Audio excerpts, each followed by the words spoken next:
And welcome to ESPN College Football presented by Chili's. You're watching the ACC on ESPN as we welcome you. A perfect scene. Downtown Miami, just up the road in Miami Gardens. It is Syracuse here to take on the Canes. And you just heard Matt Barry say it. The Canes are still in the conversation. If they would like to remain in the conversation, they have to run the table. It is crowded at the top of the ACC. Virginia, the lone conference unbeaten. 5 one-loss teams ahead of the U. Of course, they lost to SMU in a heartbreaker last week. This was a season that began as several of the last seasons have for Miami. Perfectly. They won their first 5 games, 3 over ranked teams, including a win over Notre Dame to start the season, raised as high as number 2 in the AP poll. But then losses in 2 of their next 3. A 4-interception performance for Carson Beck against Louisville and the heartbreaker to SMU in overtime. These are their last 4 opponents. They must run the table, and they must do it impressively, you would think as well. Bob Wischusen here with Louis Riddick, and Chris Button is along as well. And Lou, the table is about as clearly set for Miami as it could be. Yeah, it absolutely is. And look, I think Mario Cristobal was very clear in terms of what his message was to his football team this week. He said, look, they took a very supportive approach as a coaching staff, and he told them very clearly, let's stop bumping our head on being good and go be great. And how do you do that? You drill down on the details. You get back to work. You understand that you are a very, very talented football team, and then you got to just go out here and prove it. And it's all about upholding a standard, and the standard will lead to them playing a style of football that will endear themselves to the committee if it comes down to that here late in the season. And here come the Canes.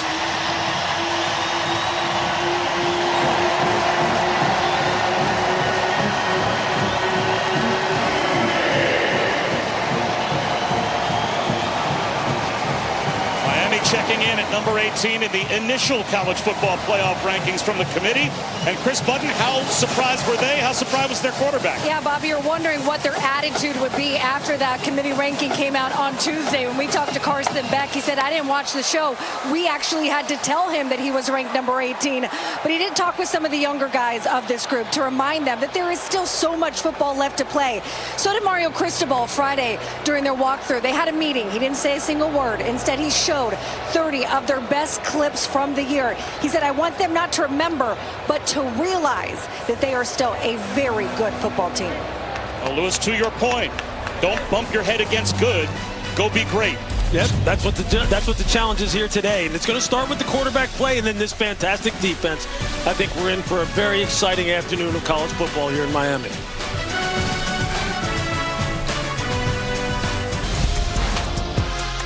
Miami will start with the football, and if they run the table, our playoff predictor still has them with a 1-in-4 chance to make the 12-team college football playoff. A longer shot by far to make the ACC championship game. It certainly seems like the only road for the U is to get in as an at-large, and that road has to begin today against Fran Brown's Syracuse Orange. And Louis, last year when Fran Brown had an NFL quarterback at Kyle McCord, he put up a 10-win season. The quarterback carousel this year with the injury to Steve Angeli has been brutal. Yeah, it sure has, and we were there to witness it, unfortunately, down in Clemson, South Carolina, when Steve Angeli went down with that season-ending injury. This offense was humming. They looked like they could put up points with the best of them once again. Now it's back up to young Ricky Collins.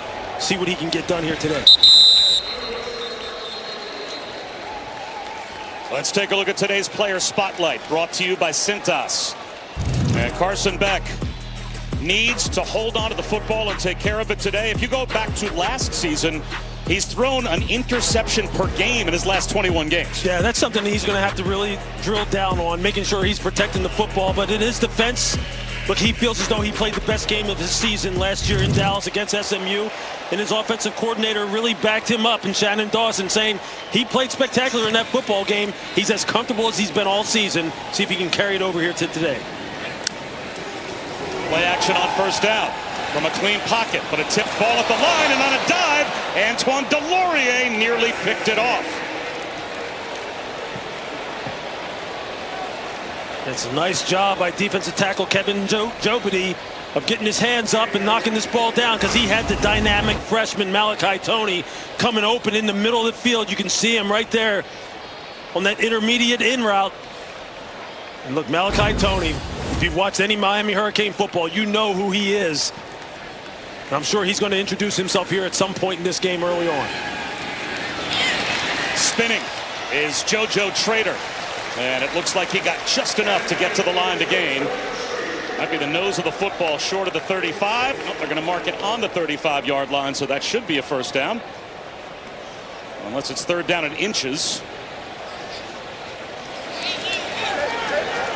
And if it's third down end an inch. No, they now signal yes, they move the chains. It is a Miami first down.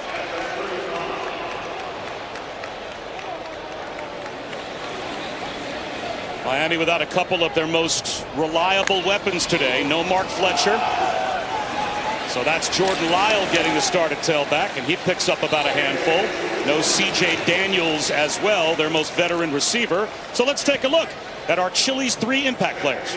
Look, you're going to start with Darrell Gill Jr., the wide receiver from Syracuse, who we saw down in Clemson. He is a high riser. He can make plays on the outside. Miami, Malachi Tony on the football field now already.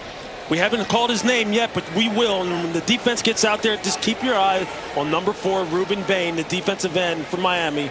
One of the best players in all of college football. Beck to his tight end, Alex Bauman. That's another first down. You can see Shannon Dawson, the offensive coordinator for Miami, already just putting the ball in Carson Beck's hands and letting him go to work, letting him distribute the football to all these fantastic weapons, even though they are down 2 big ones in C.J. Daniels, the wide receiver, and Mark Fletcher Jr., the running back. They still have plenty of firepower out here on the football field, and they will spread the ball around. Blitz off the edge. Does not get picked up. And down goes Carson Beck. Gary Bryant circling to his left. Davian Kerr as well came off the edge. And it's a loss of 8. This is a nice blitz. You're going to see it here coming off the edge. Gary Bryant does a nice job of disguising, keeping his feet parallel, making it look like he's going to be in coverage. And then on the snap, you see him come off the edge. He is unblocked. Davian Kerr also coming in from Carson Beck's blind side. That's just a nice scheme, nice play call on the part of Elijah Robinson, the defensive coordinator for Syracuse. A 4-man rush on second down and long. So it's a clean pocket this time. And a check down to Lyle. And they basically get back the sack yardage. You know, Lewis, nobody dissects the tape more carefully than you do. And everyone said last week, including Carson Beck, that was my best game. Did you see his best game of the season last week? Yeah, you know what? Really, when you break it down objectively, he was seeing the field, Bob, as well as he's seen it. Full field reads, moving defenders with his eyes, putting the ball where it needed to be put. Now, he has to own the interception in overtime, which is exactly the wording that Shannon Dawson used. But up until that point, he really was on it. He needs to come up with a 11-yard gain here to keep the drive alive. Play clock down to 2. Syracuse showing blitz, simulated pressure. Here's a shot over the middle, incomplete. He missed JoJo Trader. So that will be an opening drive punt for Miami, as they couldn't get the yardage back after the sack. Syracuse doing a nice job of changing the look from pre-snap to post-snap. You're going to see he's going to try and hit Trader coming inside, coming right across the 40-yard line. Just not able to anticipate that and put it where it needs to be put. Wide receiver, quarterback have to be on the same page on those timing routes, those intermediate crossers. They're so difficult to throw with consistent accuracy. That's a nice start, though, for Syracuse and their defense. Demetrius Samuel Jr., the true freshman, with the wise decision to let the ball bounce in the end zone for a touchback. The Cuse with the ball when we come back.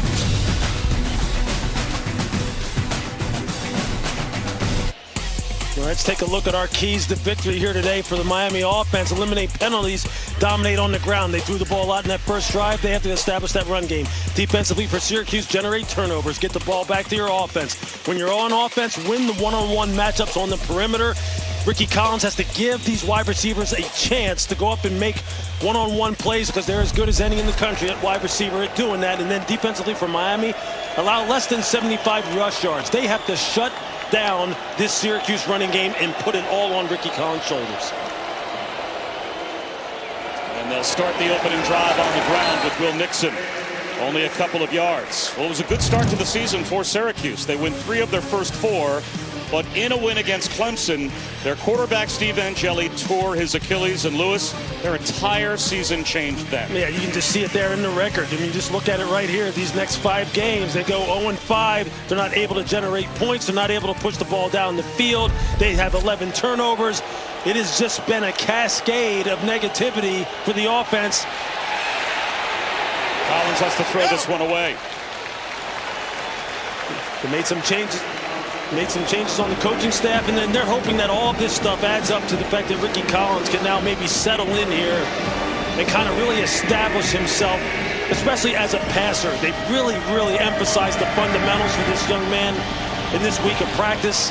He's going up against one of the very best defenses in all college football as far as how they can rush the passer. And as you see, Fran Brown, he's in information gathering mode. He's trying to see who he's got for next year and who's going to continue to compete and ride with him. Dancing is Nixon, and he's got a first down. Well, that might have been just a conservative play call to make sure you protect the ball to start the game, and Will Nixon bobs and weaves his way for a 3rd and 8 running play first down. Running a football against this front is something that no one expects to happen here in Miami when you're looking at some of the studs they have up front in their front 7. We've seen Syracuse before. We've seen them rise up and have big-time performances when no one expects them to. This offensive line has gone through a lot of different changes as they come out here, just giving Miami's defense a lot to think about with their formations. They spread the field out, and Yasin Willis up the middle. David Blay Jr. and Mo Toure combined on the tackle, so Miami not really confused that much by that funky formation. It's a gain of only a couple. Ricky Collins was named by Fran Brown as the starter back in the spring, but then Steve Angeli transferred in. So he became the backup after losing a competition, but Angeli's injury put Ricky Collins back under center. He went on a 4-game losing streak, so last week they tried the lacrosse player, Joe Filardi. That didn't work, so back to Collins this week. And he flips the screen right, and there's Dan Villari up the sideline, their most dependable offensive weapon. And Villari, I think he's got a first down. And what a disappointment it was. We were on the game in Clemson when Angeli went down with the Achilles injury. Yeah, just playing absolutely lights out that afternoon down in Clemson. In total command of this offense that he specifically wanted to play in. That is being orchestrated by offensive coordinator Jeff Nixon. And they have been just trying to find some rhythm, trying to find what works best in his absence. Yasin Willis, about a yard. And Chris, Angeli, it's good to see him here. It is. He was walking with Fran Brown earlier. I asked Coach, he said, I make a point that he's at every game because he is the heart and soul of this team, even when he has to be on crutches. In that game against Clemson, even though they won in this huge upset, when I was on the sidelines, there wasn't much celebration. It was tears because they knew what they were losing. Yeah, nothing guts a team more than losing your starting quarterback. But it's next man up. Ricky Collins became that next man, and this is a promising opening possession for the Orange. Dan Willis pushes the pile, so it will be another 3rd down coming for Syracuse. This is where Miami wants to have Syracuse in these 3rd and 5+ type situations where they can then go to work. This defensive line orchestrated by the defensive line coaches Damian Lewis, Jason Taylor, and as you see, Corey Etherman, the new defensive coordinator who we loved talking to yesterday. He's going to dial it up. They've got some of the most ferocious front 4 individuals in college football. See what they got.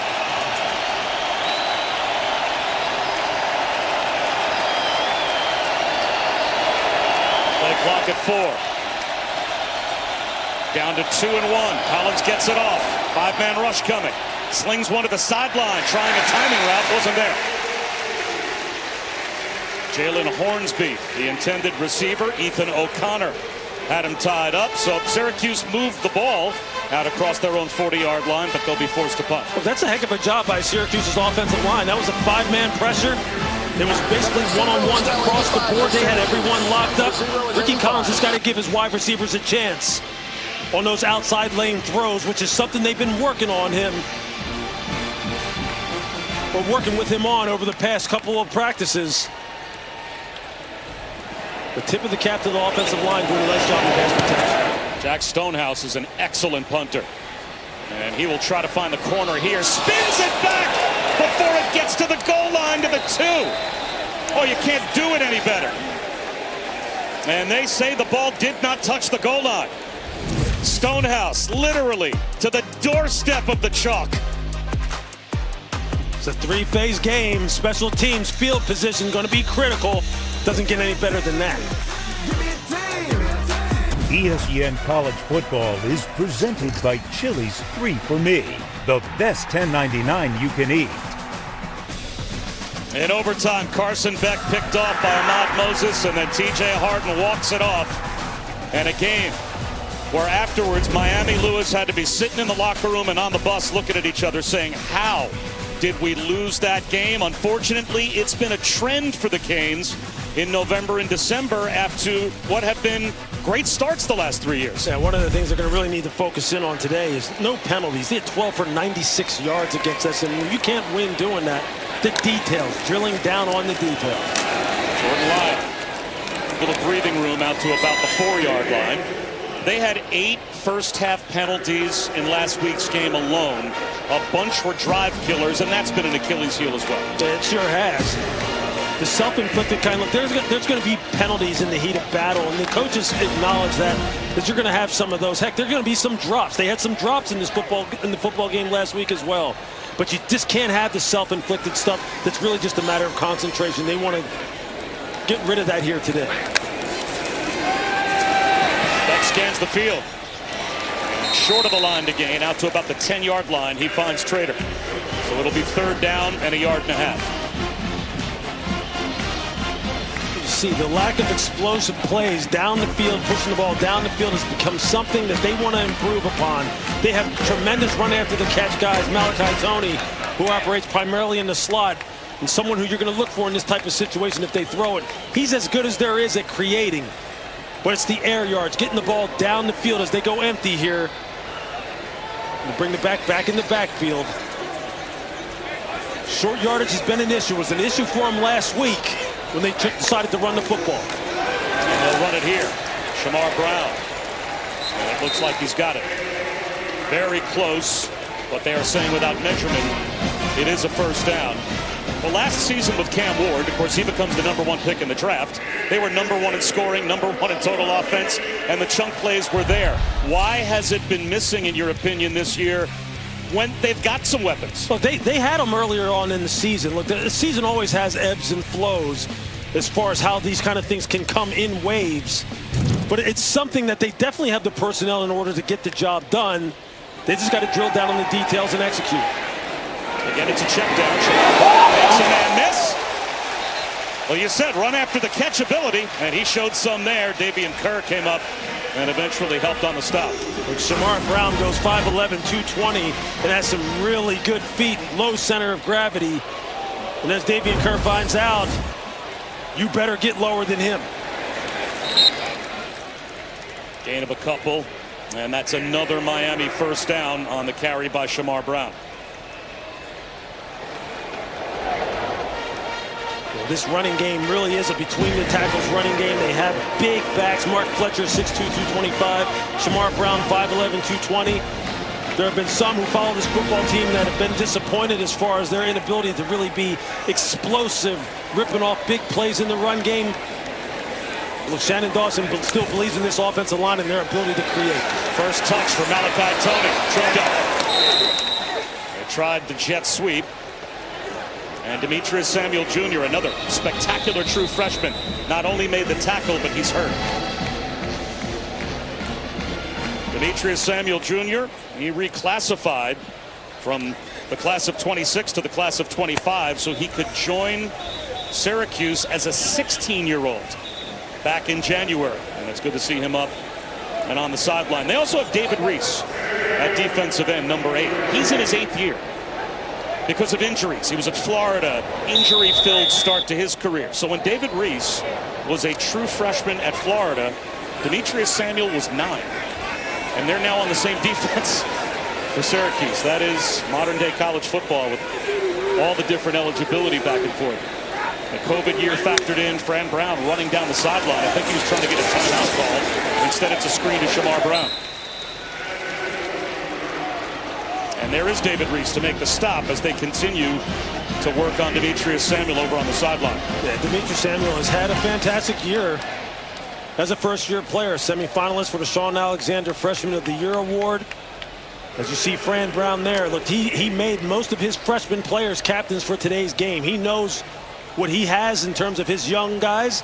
He's kind of turned the football team over to them heading into 2026 and wants to see them finish strong here down the stretch. Another third down. Another clean pocket for Carson Beck. All day to throw. Throws an interception. A miscommunication trying to find JoJo Trader. He just missed him. And instead he found Chris Peel, one of those young players, a redshirt sophomore.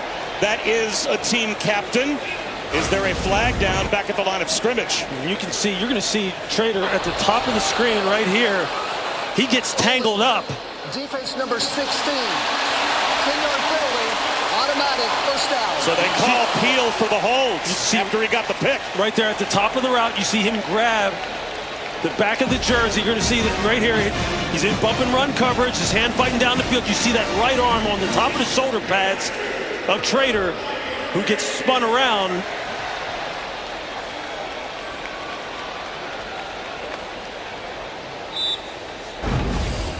Fran Brown not happy with the way in which that was.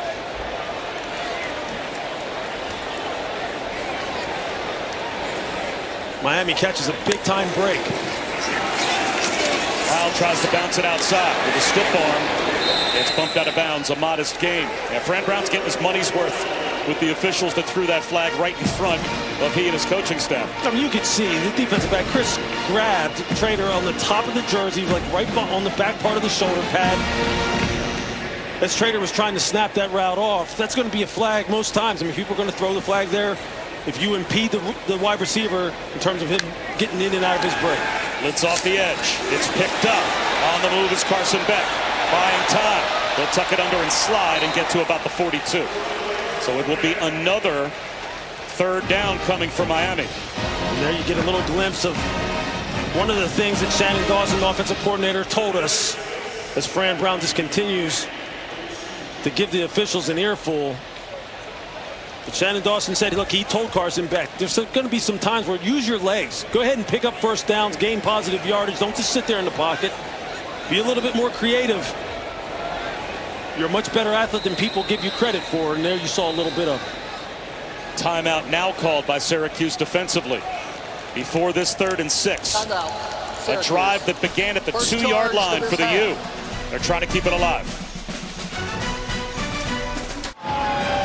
It's the Taco Bell Live Más Student Section. Only one student section can claim the title of Live Más Student Section of the Year. Who will take home the trophy this year? Might be those 6 guys. You guys have my vote. No score and a 3rd and 6, so a chance again for Syracuse here, Lewis, to get a stop. Malachi Tony. Number 10, one of the most dynamic players. You see him in the slot up in that bunch formation. They got to figure out a way to get him loose and get him going. Beck steps up in the pocket and somehow escaped for the moment, but then gets taken down. It's the 2nd sack. David Reese got through first, and it will be another punt for Miami. Just watch the get up of David Reese going up against Markel Bell. Look, this offensive line is huge, but in terms of pass protection and recovery and lateral range, they can be challenged by guys who can get off the ball with great get off, low pad level, and turn that corner about that 7 to 8 yard mark. Beautiful pass rush on the part of David Reese. Dylan Joyce, an end over end punt. And it goes out of bounds inside the 20-yard line. The Orange will start right at their own 20-yard line. Kick off your NFL Sunday with the Countdown Crew at 10 Eastern on ESPN. The Niners will take on the Rams. Beforehand, though, you'll find out what George Kittle is doing to pay tribute to veterans. And then our Monday Night Football matchup has the Packers hosting the Eagles. 8 Eastern on ABC, ESPN, ESPN Deportes, the all-new ESPN app. Peyton and Eli once again on ESPN2, and both of these teams trying to hold on to first place in their respective divisions. Yeah, the Green Bay Packers, so much talent, have got to just play a little bit more even and a little bit more consistent. Hassan Willis. How surprising was that loss last week at home to Carolina for the Packers? Yeah, that's kind of the enigma that Green Bay is right now, heading in here down the stretch. They got to get those things ironed out. It's going to be fun, just like it's going to be fun here in college football. Parity reigns supreme now. You have to watch the games, man. You can't assume anyone is going to win anymore in college football. With the way the NIL works, the transfer portal works, teams can improve themselves dramatically from season to season, heck, from week to week.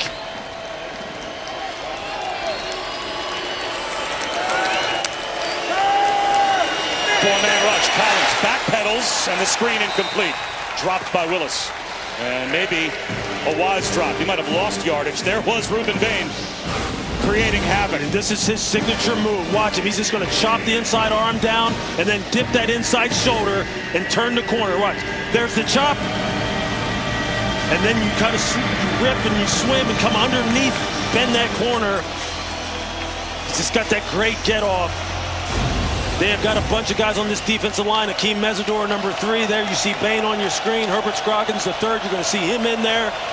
David Blay, Justin Scott. They've got a bunch of them. They rush 4 again. Collins sidearms one, and no chance to pick up the first down. Xavier Lucas, a form tackle on Darius Johnson. And that time was Marquise Lightfoot. Just running the 3-man games off of the blind side of Ricky Collins and get pressure right down the middle. So it will be a Syracuse punt to start the second quarter. Scoreless after 1 here in Miami. Welcome back. Joined with Syracuse head coach Fran Brown. How would you evaluate what you've seen from your crew in this first quarter? We just got to keep having fun. I think they're playing together. They're playing as a team. And just hope that we keep, not hoping, we got to continue to play together as a team, continue to believe in each other, and just have all the faith in the world in each other. What has worked so well defensively? Just believing in each other, everybody doing their job. Dart, our core values, Dart. Thank you. Thank you.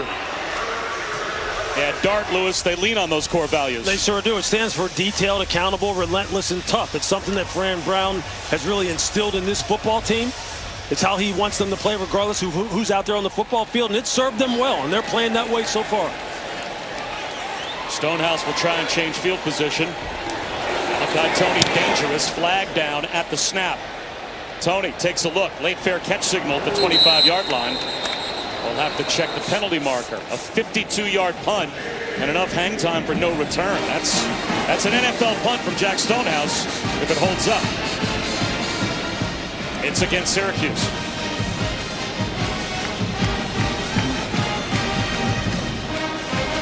In the motion, kicking team number 85. That 5-yard penalty will be added on to the end of the play. First down. So they'll take the yardage at the end of the play rather than give Malachi Tony a chance at a return. Now the playoff resume for Miami, if they were upset by the fact that they dropped all the way to 18, the first quarter's not what they want so far in this game to add to this resume. Yeah, it's not. Look, style points are going to matter now. They're going to have to win and win convincingly in these final 4 weeks of the season, and they wanted to come out of the gate absolutely blazing and putting points here up on the board. The illegal motion penalty will be enforced from the previous spot, and we'll replay 4th down. And you can see they could not have had a better start to the season with some of the real quality wins that they had notched up early on. As you see Fran Brown and Mario Cristobal maybe getting into it across the field with one another. There's a lot at stake here for Miami still, and they know what's at stake. They know the kind of performance they need to put out here. And for Fran Brown, look, he backs down to nobody. I mean, this is a guy we've talked to him, what now, 3 times? I mean, he is as intense and as real as it gets as far as head coaches are concerned. He pulls no punches. Nobody is safe in this program if you're not playing up to what he deems to be the standard. Fair catch. Tony at the 28-yard line. So it only cost them about 3 yards. There is another flag down on the far side of the field. But watch Mario Cristobal and Fran Brown. They're going back and forth, and the officials almost had to stand in between both to stop them from jawing at each other. Not sure what that was about, but They clearly saw each other across the field. Yeah, look, this is an intense football game. It really is. Look, Mario Cristobal was here in Miami playing for the Hurricanes in some of their glory years and their glory times where they were one of the most dominant football teams in all of college football. And he knows how he wants it to look. He knows how he wants his football team to play. And Fran Brown. Here's the kick, personal foul, number 22 of the receiving team blocking the player out of bounds. That penalty will be enforced from the end of the kick, first down. And just continue with Fran Brown. He's as intense as it gets. He doesn't care what the record is. He's someone who has big plans for this Syracuse football program, and he believes that 2026 is going to be a big season. Is half the distance. It's going to be a big season for the Orangemen, and he is continuing to try and build this thing from the ground up. And we showed that disappointing trend the last 3 years for Miami. Great starts, and then November and December losses. The loss for the U last year to Syracuse. That might top the list of all of the most disappointing losses that they've had. No question. And don't think for a second that that man on your screen, Mario Cristobal, has forgotten about that game. And I'm sure there's a lot of that that still bleeds over into this 2025 matchup. And these officials, I'm not sure how accurately spotting the football. They're going to come over and have a chat with Mario Cristobal. So right now they've got Miami inside their own 15-yard line, which with a fair catch at the 27, half the distance to the goal is about right. So I'm not sure if this is the spot of the ball. That's the issue.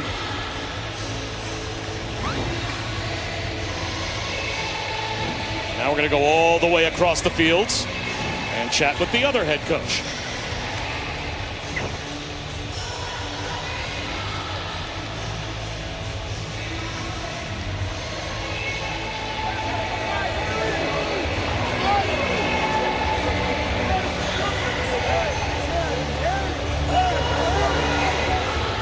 As the referees get this sorted out, look, if you're the Miami Hurricanes offense, and here you're sitting, starting the second quarter, if you're Shannon Dawson, the play caller, and Carson Beck, quarterback, you need to get this offense going.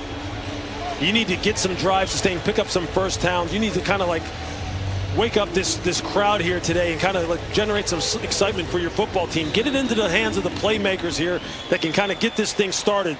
And that starts with Malachi Toney. Figure out what the best ways are to get the ball in his hands right now and get this thing moving.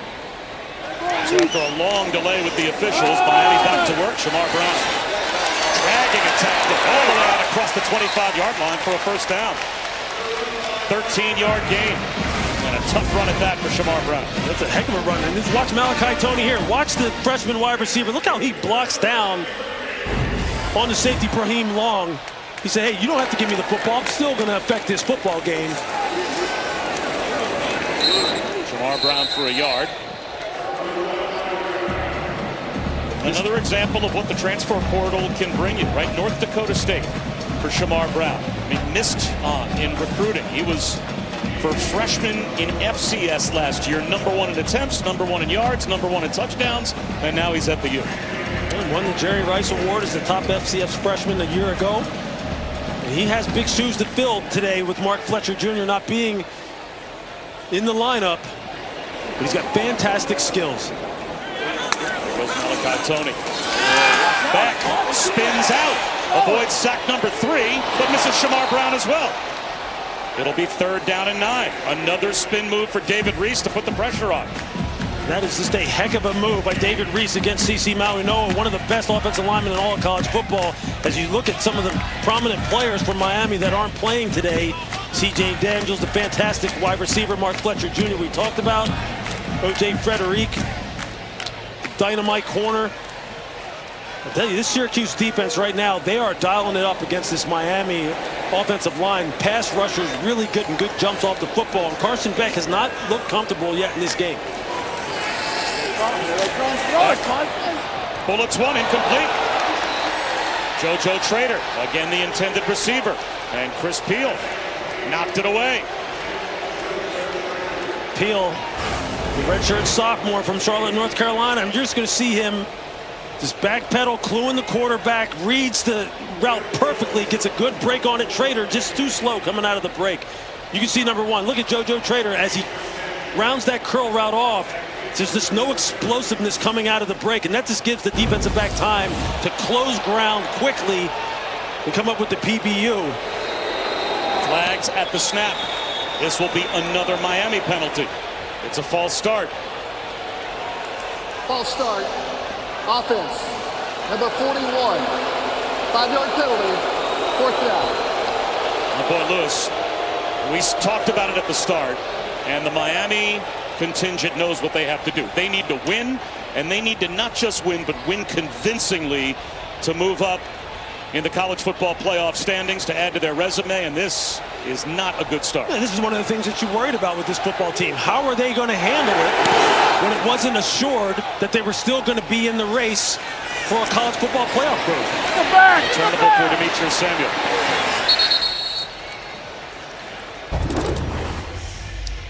A frustrating start for Carson Beck. I mean, this is something that he's going to have to make sure that he puts on himself. He's the leader. He's the quarterback. He has to lead the charge. Animated frustration for Carson Beck leaving the field, and Lewis had continued on the bench. Yeah, this is just not the look that you want. You cannot be showing signs of being exasperated early on in this football game. You only played one quarter. You're the leader. You were the guy who was brought in here to follow a guy like Cam Ward, who was the #1 overall pick in the draft. This is your football team, your offense. You have got to set the tone. So Miami, with their defense back on the field, this game surprisingly scoreless into the second quarter. Ricky Collins on a rollout. He's going to tuck it under and get to the sideline. He's actually brought down behind the line of scrimmage by Keontae Scott. And Chris Budden, what are you seeing on the UM bench?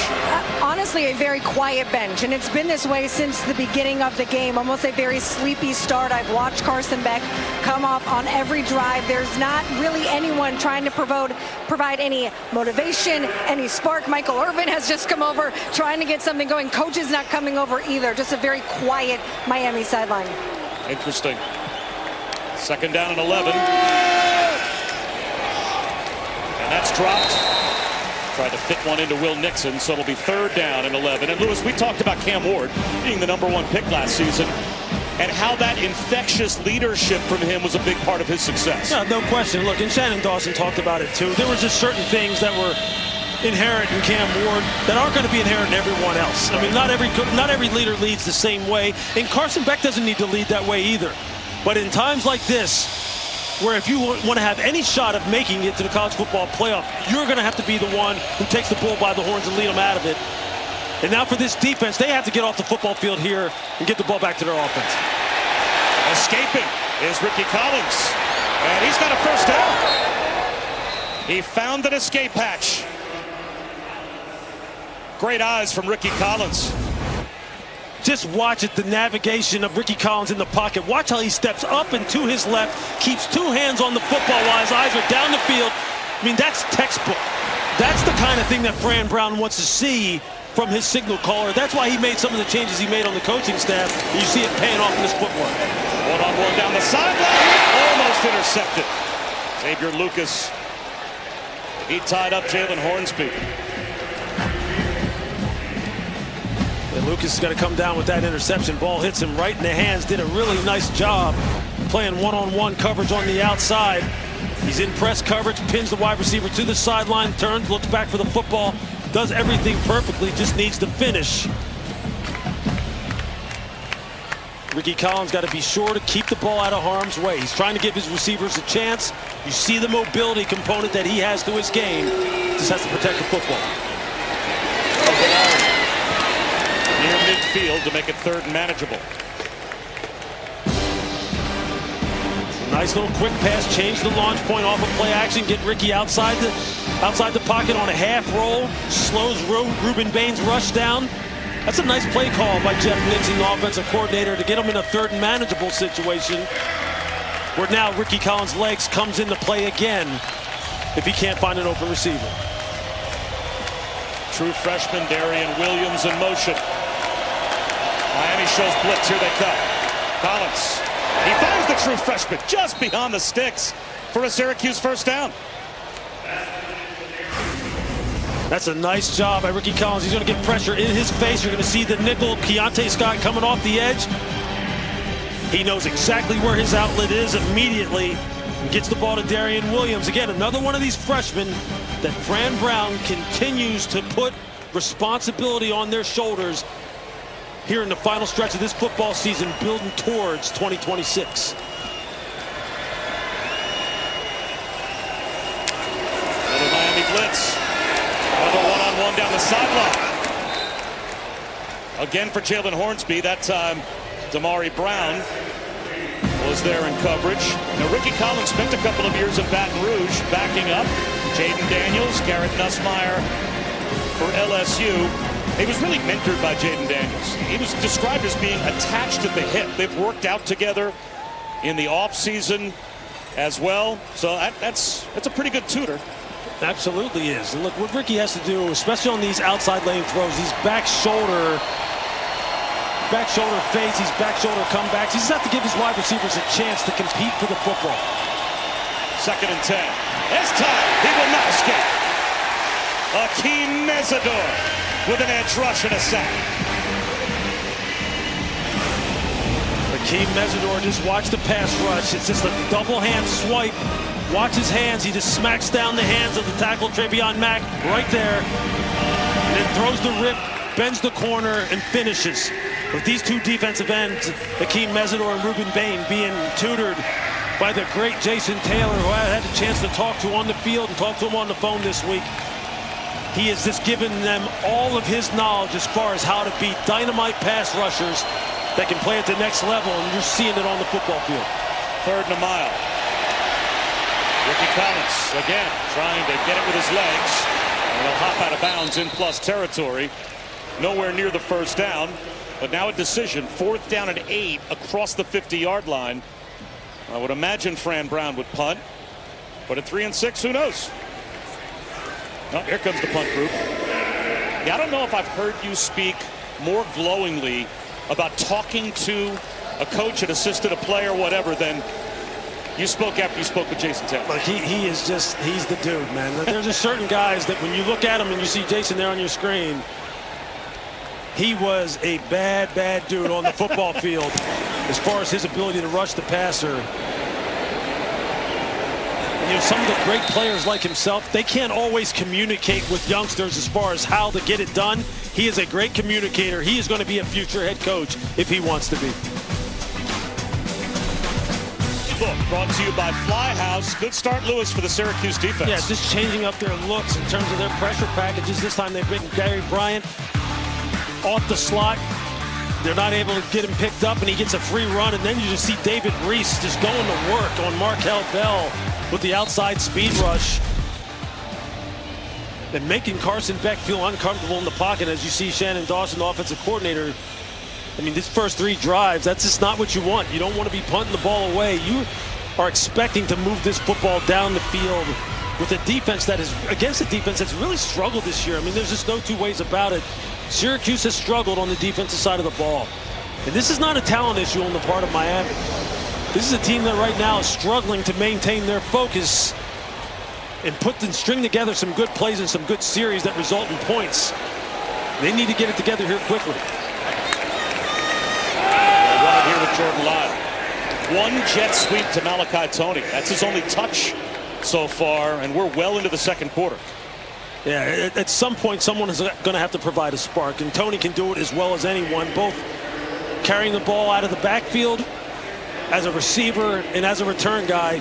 I mean, he's just as dynamic as any player in all of college football, and they're going to need to get him jump-started and find ways, creative ways to get the ball in his hand. Just like Demetrius Samuel Jr., he also reclassified. Malachi Toney turned 18 back in September. Started the season as a 17-year-old on this Miami offense. The crowd getting antsy. Anwar Sparrow made the stop on that run for the Syracuse defense. So now it's 3rd down.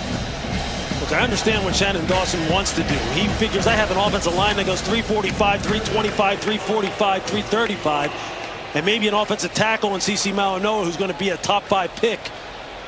But they have got to generate some explosiveness. They got to get this ball on the perimeter and get this ball down the field.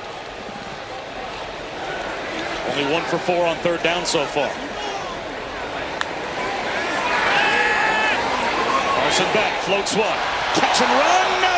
drop for JoJo Trader. Well, that looked like he was off to the races if he could have held on. Instead, it's 4th down again.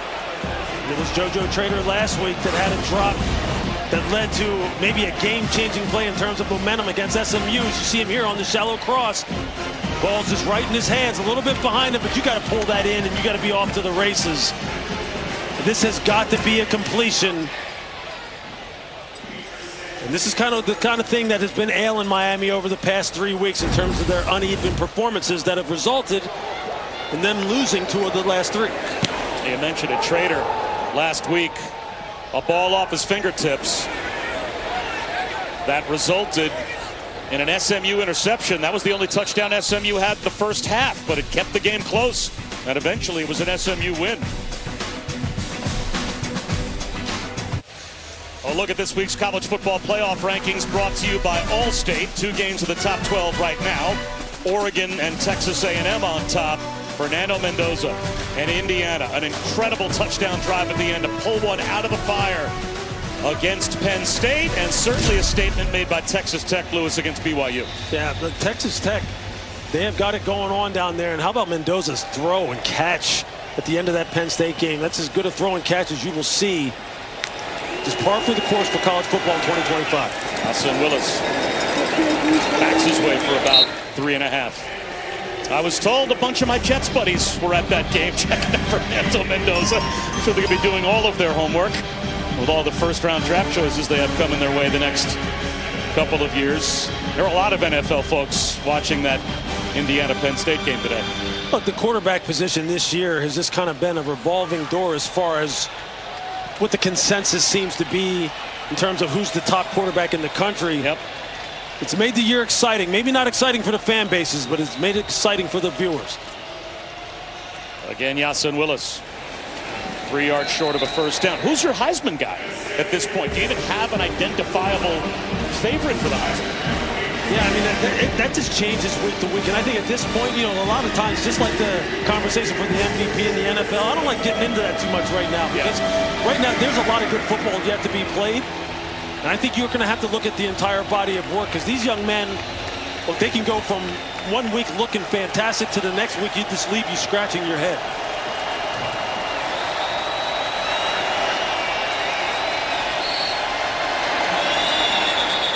His 3rd down play is stopped at the line.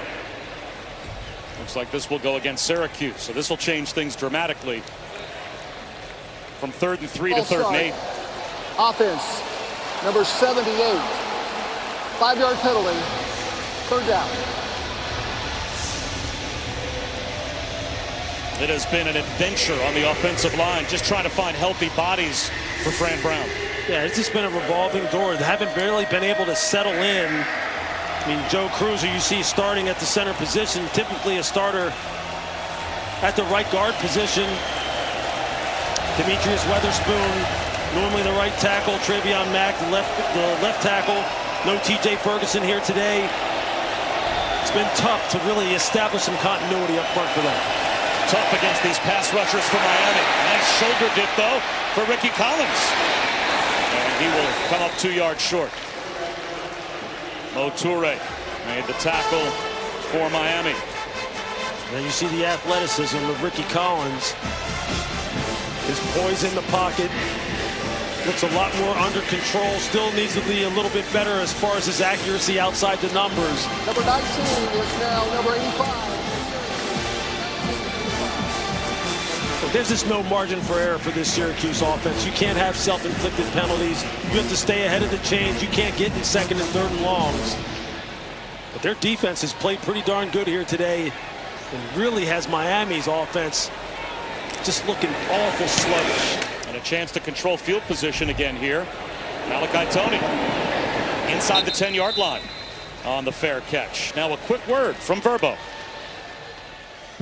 As your host, I have some rules. First, no showers longer than 5 minutes. This isn't a spa. That's the rule. Meanwhile, at a Verbo, get the vacation you expect and never a hovering host. It's been a struggle so far for the Miami offense and Carson Beck. This is a quarterback, though, that before he lost to Louisville He had never lost a game at home in college. And Carson Beck has played some high-level football. He knows what it's supposed to look like. He's also no stranger over the past couple of weeks to slow starts. The score was tied 7-7 2 weeks ago against Stanford, and they wound up winning 42-7. Over the middle, and this time a hookup. Keelan Marion spins out across the 30. Flag thrown very late from the secondary as his forward progress was stopped at the 35. They'll have to check the penalty marker.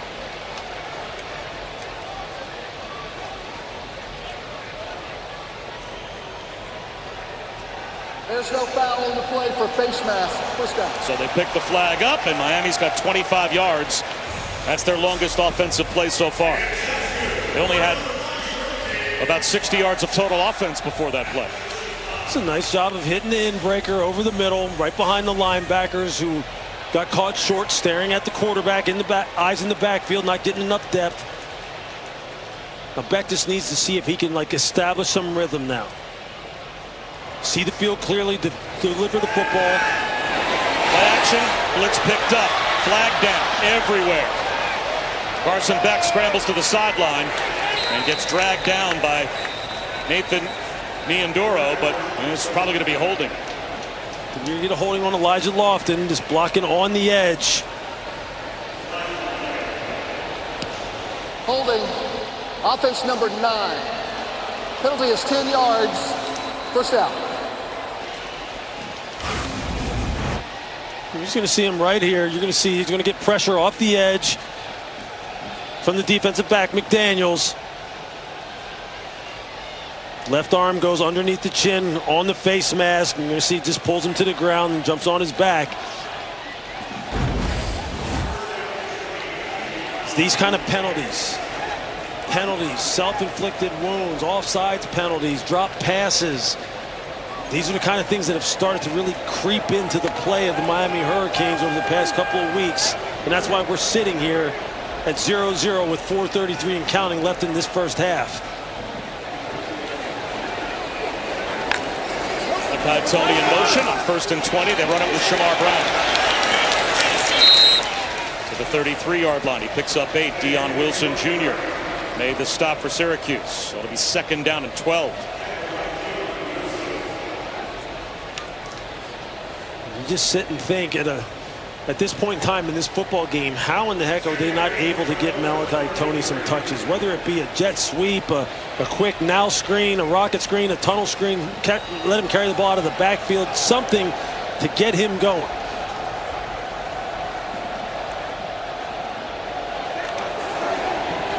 Tunnel screen. Jalen Upshaw. The freshman gets loose down the sideline. There's the chunk play the Miami offense needed.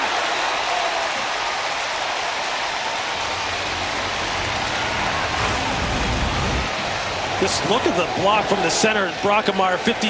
Watch him come out here and just absolutely decleat Demetrius Samuel.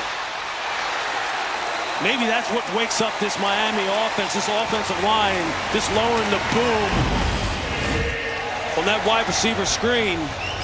You've seen this before. This offensive line is big and physical. They can play nasty when they are locked in. Maybe that's the spark they needed. There goes Gerard Pringle, another true freshman in motion. Slant left. That's a first down. Another true freshman, Joshua Moore, made the catch inside the 15-yard line. How about Joshua Moore, 6'4", 215 pounds. I mean, he is built ideally like an X or Z wide receiver on the outside. Long strider, good hands, good body control. As you see here in the red zone, Miami on this season, 73% TD percentage. That's pretty darn good. Nearly top 20 in FBS. So they've been pretty efficient when they've got themselves opportunities. And around. It's Malachi Tony. Throws it back to Carson Beck. He's got a caravan in front. A trick play touchdown for the year.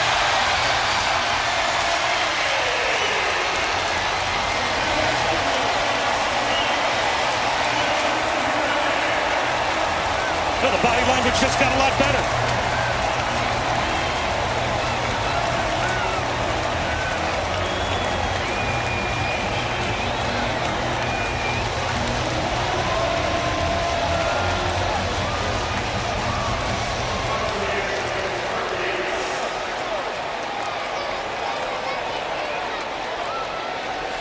Has to be fun when you practice a play like that, and then in the game it works to perfection, and it just did for Miami.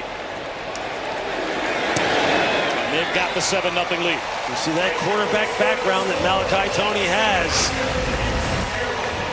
You're just going to see him start right here. They're going to pull this backside guard. All the other offensive linemen are going to leak out here. Carson's going to hand it off to Malachi. And then just leak out to his left. There, you see the little soft toss. He's just going to stop and turn. He has absolutely no one out in front of his offensive lineman, nothing but green grass. That's a nice play call on the part of Shannon Dawson. Again, Tony, with his background as a quarterback in high school, he's thrown the football before for them. Someone who you always have to account for when it comes to like passes like this. That's the spark that this Miami offense needed. And it all started on the wide receiver screen in the big block from James Brockermeyer, the center, out on the perimeter. And those are the smiles, those are the spirit expressions you want to see from Carson Beck on the sideline if you're a Miami fan, rather than the disappointment earlier in the first half.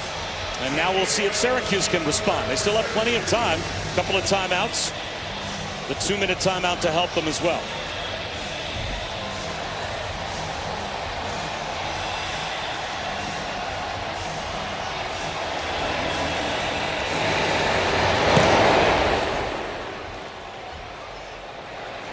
Tyreek Hill brings it out. No, I guess he signaled that he was going to take a knee. You see the passing game just starts to get clicking now. Carson Beck just standing in the pocket, surveying the entire field. He's able to hit Keelan Marion. And then this is the play that really broke it open. Dalen Upshaw on the tunnel screen, able to produce the first explosive, and then here the double pass. Just a little toss to Malachi Tony. Tony turns back and hits Beck, who just walks into the end zone. You see Malachi Tony just saying, hey, look, man, I'll get you going. We'll get this thing rolling. Malachi Tony was a quarterback until he was 13 years old, and then switched to wide receiver, become one of the most dangerous prep athletes in the country. Nothing on first down. Darius Johnson, defended by Keontae Scott, who you talked about all week. Every time we had a conversation about this Miami defense, you mentioned Keontae Scott. Yeah, and I tell you, defensive coordinator Corey Heatherman just said that Keontae Scott is really one of the keys to their defense. He is dynamic, playing that star position or nickel position, that fifth defensive back. He's a highlight, as you see Corey Heatherman on your screen, who we love talking to as well. That guy was entertaining. His story is fantastic. But he has got this defense just playing out of its mind, and Keontae Scott is a big part of it. Empty backfield. Only a 3-man rush. Some time for Collins, and now he'll slide. And make it 3rd down and about 8. And that will take us down to the 2-minute timeout. We're coming back to Miami Gardens in a moment. Barry, coming up on the Lexus Halftime Report, you will not believe the finish of Indiana at Penn State. It was a classic. We'll have highlights of that one. Plus Texas Tech, they make a dominant statement in the Big 12. And Texas A&M, as we speak, getting pushed around a little bit on the road against Missouri. We'll have highlights and more. EJ and Joey join me coming up on the Lexus Halftime Report. Disappointed to tell Matt Barry no one was looking at him. Couldn't take your eyes off all of those guys. That shot right over his shoulder. 3rd down, interception tossed. Keontae Scott looking for the pylon. It's a pick 6. And a pose.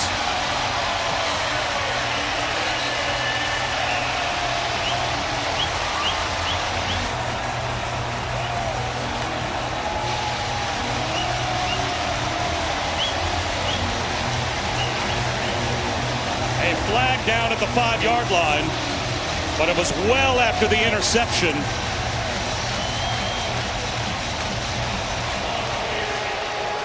Well, have to check the marker here. Rolling on the field is a touchdown. Personal foul, number 77 on the passing team. That foul will be carried over and administered on the kickoff. So Cam Pringle commits a personal foul on the return. It's a Keontae Scott pick six. He was named a Thorpe semifinalist for plays like that. 2 touchdowns in 23 seconds. And we have a much different game than we had a short time ago.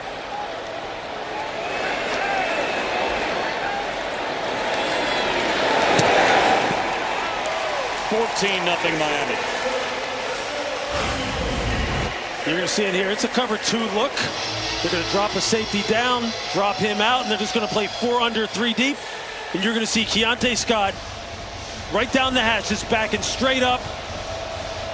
They're trying to hit Darrell Gill Jr. on that in cut. He never sees Keontae Scott just sitting there right in the throwing window. He just has to catch it and then just turn into an athlete after the catch. That's great pre-snap disguise. Good pass rush up front. Ricky Collins is never able to see Keontae Scott dropping underneath that in cut coming inside. Makes a critical error, and Keontae Scott, who we just talked about a little while ago, was one of the most versatile and productive players on this defense. You see him now, this Miami defense starting to get rolling. They took the shirts off right at the right time. They all had rally towels as a result as they celebrated the Keontae Scott pick six. He is all over the box score. He sure is. I mean, he can do it all. He is a guy who can light you up as far as being a hitter. He's a great blitzer that they send all the time as far as all their different 5-man pressures with him coming off the slot. And there you see the kind of athlete he is with the ball in his hands. Just a big-time play. Because of the penalty, Carter Davis kicks it off from the 50-yard line, knocks it into the stands. For 20 years, Allstate has celebrated every field goal and extra point made at participating universities by donating to the university's athletic scholarship fund, supporting all student athletes. Thank you to Allstate. This was a sleepy stadium and a sleepy Miami sideline for a long time, Lewis, but the pick six following the offensive touchdown, you snap your fingers and the U has a 2-touchdown lead. Yeah, all they needed was to get a big play, kind of get this thing fired up, get the ball in the end zone, and now this defense is starting to wake up. And if you're Syracuse right now, if you're Ricky Collins, you just have to calm down, understand that you made an error as far as reading out the coverage, and just stay methodical. Yasin Willis, 4 yards.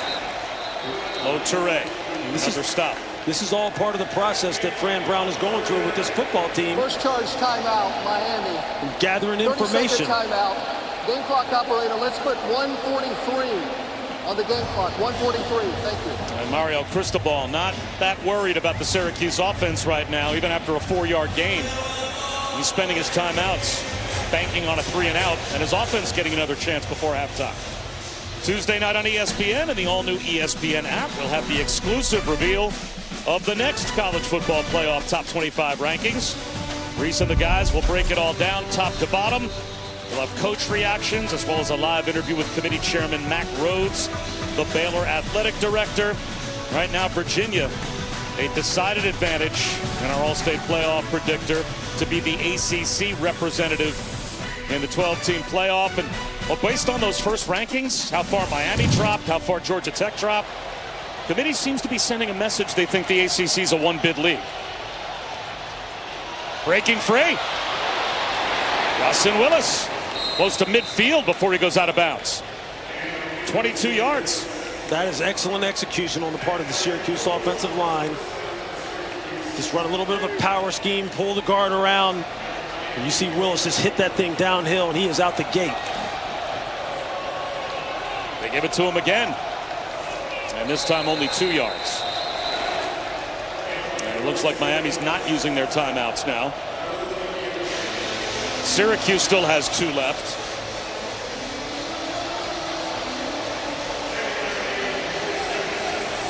Ricky Collins trying to get him lined up. The competitive character of the Syracuse Orangemen, they're going to continue to fight, even if they are outmanned.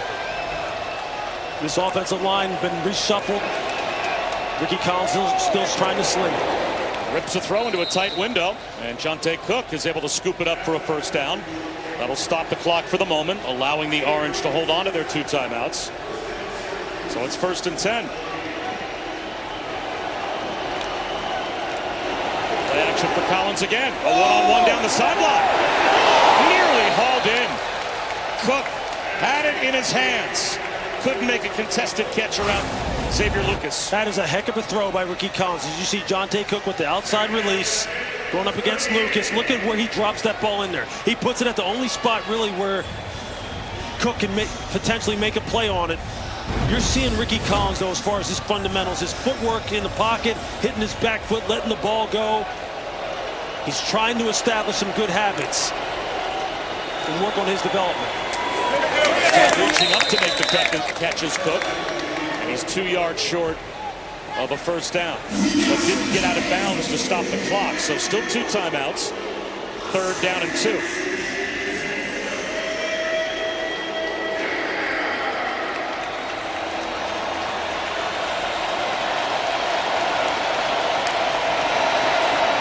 They'll try and run for it. Willis breaks a tackle and bulldozes his way into the red zone. Toure missed the tackle near the line of scrimmage, allowing Yasin Willis to pick up 13. That's a heck of an individual effort on the part of Willis to make Toure miss in the backfield, prevent the negative run, and then pick up the first down to give him a fresh set of downs here. This is a nice drive. This is a nice response on the part of Syracuse. You see Ricky Collins. He does not look shaken by any means. He has continued to fire this football, play with good fundamentals. And here they are in scoring territory. Willis bounces it. Gets to the edge. Inside the 10-yard line. Flag down.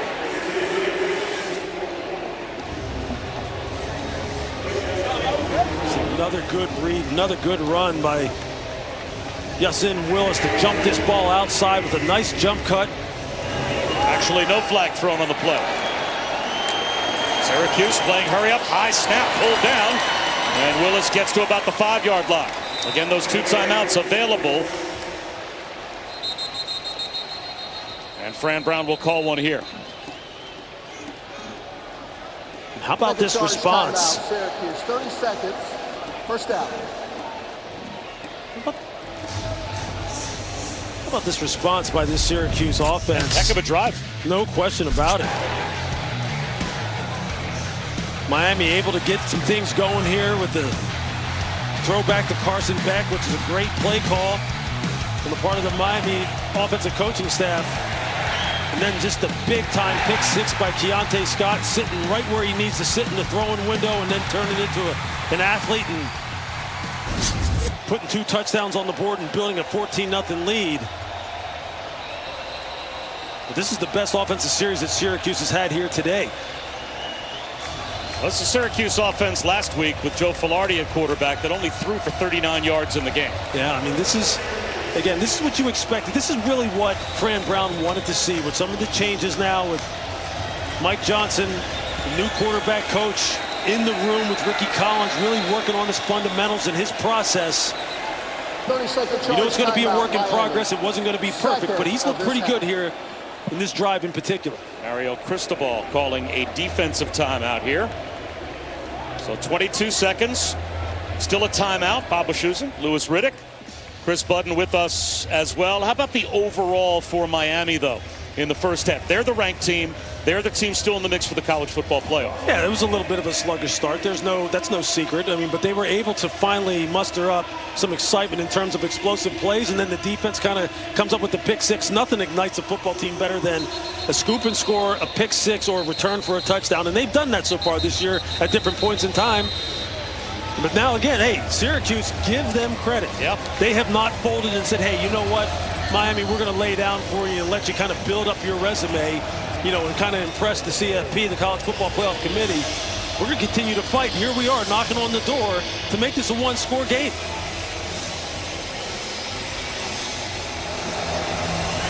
The first 5 possessions of the game for the Orange, they had 45 yards of offense. They've got 70 yards of offense on this drive alone. And they start the third quarter with the ball as well. So a chance for some momentum in the locker room, and now a false start. That is the unforced error you don't need down in the red zone. False start, 0. 5-yard penalty, first down. That's tight end David Clement called for the penalty, although it looked like Darryl Gill, one of the wide receivers, took off early as well. So now it's goal to go, but back just outside the 10-yard line. These are the little things that keep you from establishing consistent level of performance.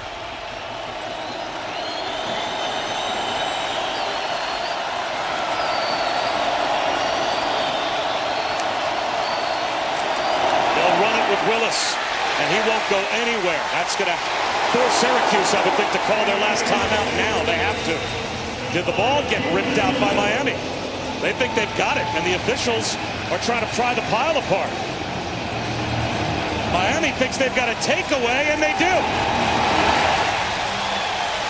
So Syracuse will come away empty on the turnover. Rolling on the field is a fumble recovered by Miami. First down. Jacoby Thomas, I think, emerged with the ball. You see Akeem Mesidor, number 3, just ripping at that football in the pile, and he's the one who ultimately gets it pulled out. That's something that you drill and that you talk about in the meeting rooms and on the practice field. If you got a guy stood up, everyone else who comes in, you pull at that football and trying to strip it away. And that is the look of a coach. You got to be kidding me. We finally got something going on offense after basically stalling the entire first half, drop it all the way down to the 5-yard line. No points. Yeah, I mean, that's one of the differences between good teams and teams that are having seasons that right now have you sitting at 3-6. Got to protect the football. You got to cash in against a team as good as Miami. So a very sleepy start for Miami, but they scored 2 touchdowns in 23 seconds, one offensively, one defensively. And Fran Brown calling his players over with the officials standing in between the two teams as they have to crisscross to go to their locker rooms. We go down to Chris. Coach, certainly a different ball game in the last 2.5 minutes. What do you need in the second half to be able to build on that? To sustain drives. I mean, we've dropped more balls today, and I guess we did it last game as well. We finally got in rhythm and put a drive together. We started well, came up short. We got to sustain drives, and we're hurting ourselves more than anything. Thank you, Coach. Well, Miami does have a 14-0 lead at halftime. Fran Brown's team starts the third quarter with the ball. Time for the halftime report, though. E.J. Manuel and Joey Galloway are back in Bristol with Matt Barrett. Welcome back to ESPN College Football, presented by Chili's. You're watching the ACC on ESPN. Perfect day on the beach here in South Florida. And a sleepy first half played between Miami and Syracuse. Carson Beck with a 14-0 lead. Only 7 offensive points put on the board by Miami in the opening half. But, Lewis, they did get a defensive score as well. They sure did. Look, they started to turn it on late in the second quarter. Started to find some rhythms, find some momentum. You heard Mario Cristobal talk about before he went in for halftime that they need to stop hurting themselves, and we'll see if they can do that. For Syracuse, it's about getting this ball here in this first half possession and trying to build off of some of that late first half momentum that they had going until they turned the ball over. Syracuse won the toss and deferred, so they start the third quarter with the ball. But a very disappointing turnover inside the red zone to end the first half with no points. And they'll start the second half after a touchback. Papa Schuster, Lewis Riddick, Chris Budden. Is this second half for Miami? Play well, win the game, or is this we need to go out, hit the gas pedal, and impress the committee second half? No, I think it's more the latter for sure. I mean, they understand what they're up against. They understand the style points matter. But Mario Cristobal says it's about the standard that they want to play with, because that'll lead to the style that really pleases the College Football Playoff Committee. And they need to show that here early on. They need to have this be one of those games that ends up like the Stanford game ended up a couple weeks ago. 7-7 tied at the half. They wind up winning the game 42-7. I think ideally that's what they're looking for. Breaking free is Will Nixon. That's a great start to the second half for Syracuse, and Chris Budden had a chance to speak with Fran Brown. Chris? His message to the team, Bob, at half was, we had Miami ready to quit, and we let them off the hook with too many self-inflicted penalties, and we need to just be operating the offense better. For Ricky Collins, he called that interception pass the worst pass I've ever seen him throw. Other than that, I thought he had operated the offense in that first half pretty well. He's on the move here, and a down and out. Turning upfield is Darius Johnson, close to a first down. Yeah, you know what, Chris, Bob, I agree with Fran Brown. He did look like someone who was starting to settle in. He never saw Keontae Scott dropping down in that cover 3 right there on the hash. He never saw him in the throwing lane, and that's a critical error. It's there, that half roll right there, that throw out to the perimeter, that's how it's supposed to look. Will Nixon has a first down, jitterbugging into the secondary again. Well, Nixon starts off the second half with a 23-yard run. Zach Poyser brings him down, but that's a gain of 9 more. Will Nixon playing for his dad, Jeff. From Nebraska to Washington to Syracuse. Seam shot, sliding catch, made by Darrell Gill Jr. Boy, that rhythm we saw Syracuse end the first half with, they've got going again here in the second half to begin, as long as they don't turn it over. I mean, how good is that on the part of Ricky Collins? Jacoby Thomas coming right down the pipe on him. He fires the ball right into that blitz with a nice completion. And Nixon this time is met. Chase Smith shut the door. You get down inside here they're in the high red zone, just outside the 20-yard line. Look, it gets tougher and tougher to throw the football down here. You typically want to be able to run this football, and defenses want to stop you from being able to run the football. But for Ricky Collins, it's about making good decisions, not putting the ball in harm's way, and for the backs, protect the football.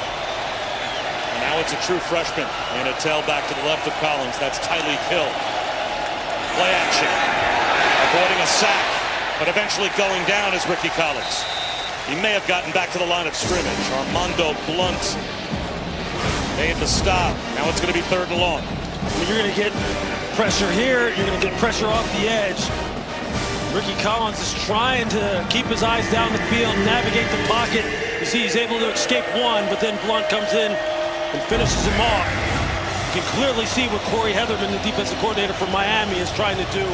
He's saying, hey, look, this guy's getting too comfortable. We're not going to let this young quarterback settle in. We're going to start sending some extras after him. And they send extras again. Catch made by Gill. Shy of the 15-yard line, so it's going to be 4th down and about 3. You got players pointing at the sideline saying, we want to go for it. Let's see if Fran Brown lets them. 4th and 3 in the red zone. The offense staying out there, at least for now. You want to know when a quarterback starts to gain the respect of the defense. Now they're starting to put spies on Ricky Collins. When they send extra rushers, they have linebackers peeling off and spying Ricky as he starts to get more and more comfortable. It took Fran Brown a while to decide to go for the field goal, and they're trying to get lined up. 5 on the play clock. Trip Woody is ready. Will they get the snap off? They will not. It took them so long to make the decision on the sideline. Offense. 5-yard penalty. 4th down. And it cost them a delay of game penalty, so this will back it up to the 20, make it about a 37, 38-yard field goal attempt.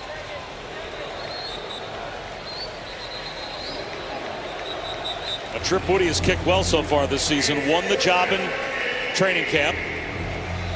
And he is 9 for 10. And perfect from this range.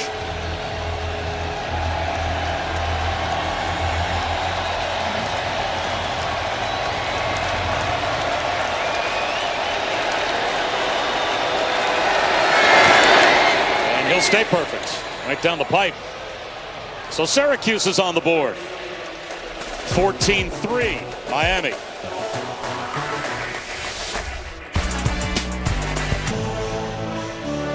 Well, this Veterans Week, we always like to salute those who protect us and keep us safe.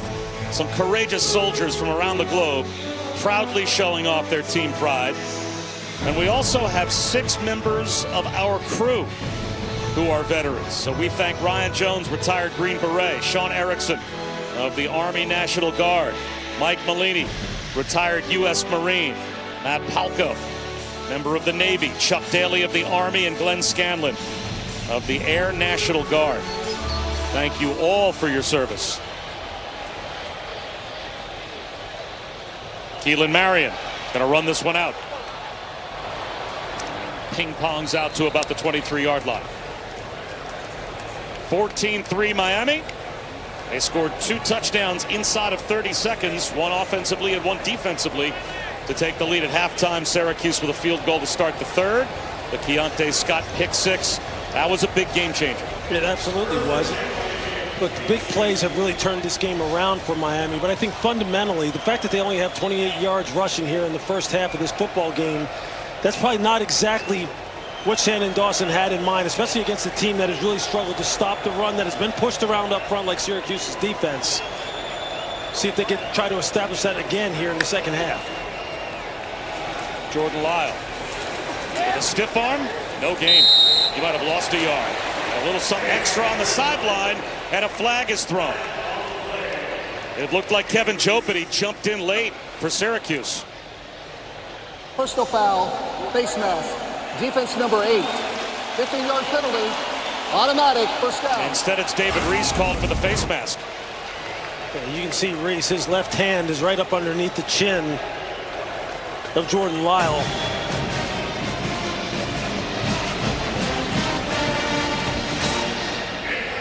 And Jopity, you're going to see him coming here at the end. Lyle's clearly in the white. For Syracuse, you just can't give them any extra yardage that they haven't earned. You just can't. Not against a team that can explode on you at any moment like this Miami offense.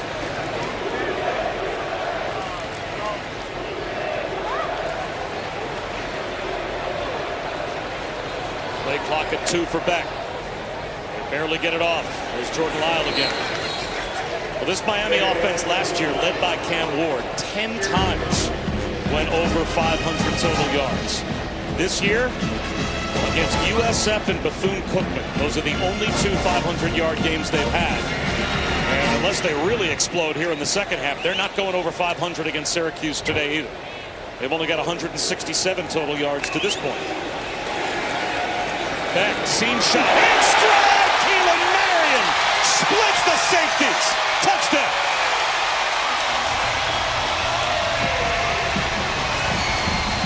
Maybe I spoke too soon.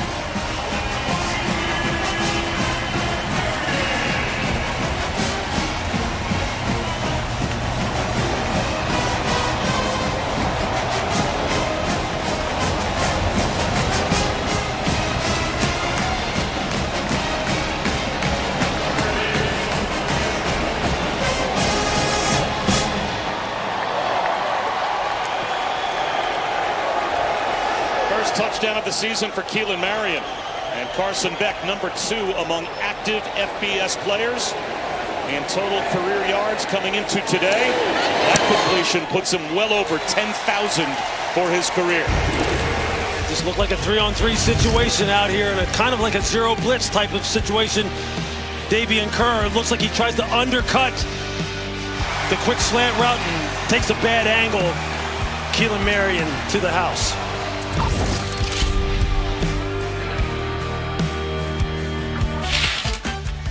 So many momentum shifts in the ACC this season. Go back to week 3, 5, and 8, and you had upsets that shifted the balance of power. Even last Saturday, NC State takes down number 8 Georgia Tech, and of course SMU in double overtime. A heartbreaking loss for Miami, but it's been that way all year, Lewis, in this league. 5 upsets of teams ranked in the top 12 by unranked teams. No other conference has that many upsets. Yeah, look, and we've benefited from it. We have covered a lot of upsets so far this year. It's one of the beautiful things about college football this season is the fact that all these teams, again, with the advent of the transfer portal, have the ability to improve their football teams very, very quickly. And it's made for a dramatic season in terms of the unexpected outcomes. It's just been a heck of a year. It really has been, and in particular in the ACC. Although the committee, they didn't seem that impressed with the work the ACC has done with those initial rankings, as this will be a touchback. but a quick strike touchdown pass from Carson Beck. First thing you're going to see here, look at the middle of the field here. That's wide open. It's a blitz zero type of situation. And as a defender, you better defend the middle of the field. Keelan Marion's just going to run a slant route, and you're going to see this defender, number 10, Davian Kerr, loses inside leverage on Keelan Marion.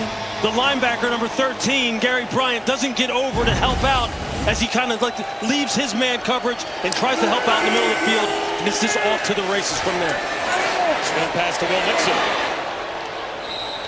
He picks up 8. Fran Brown not happy.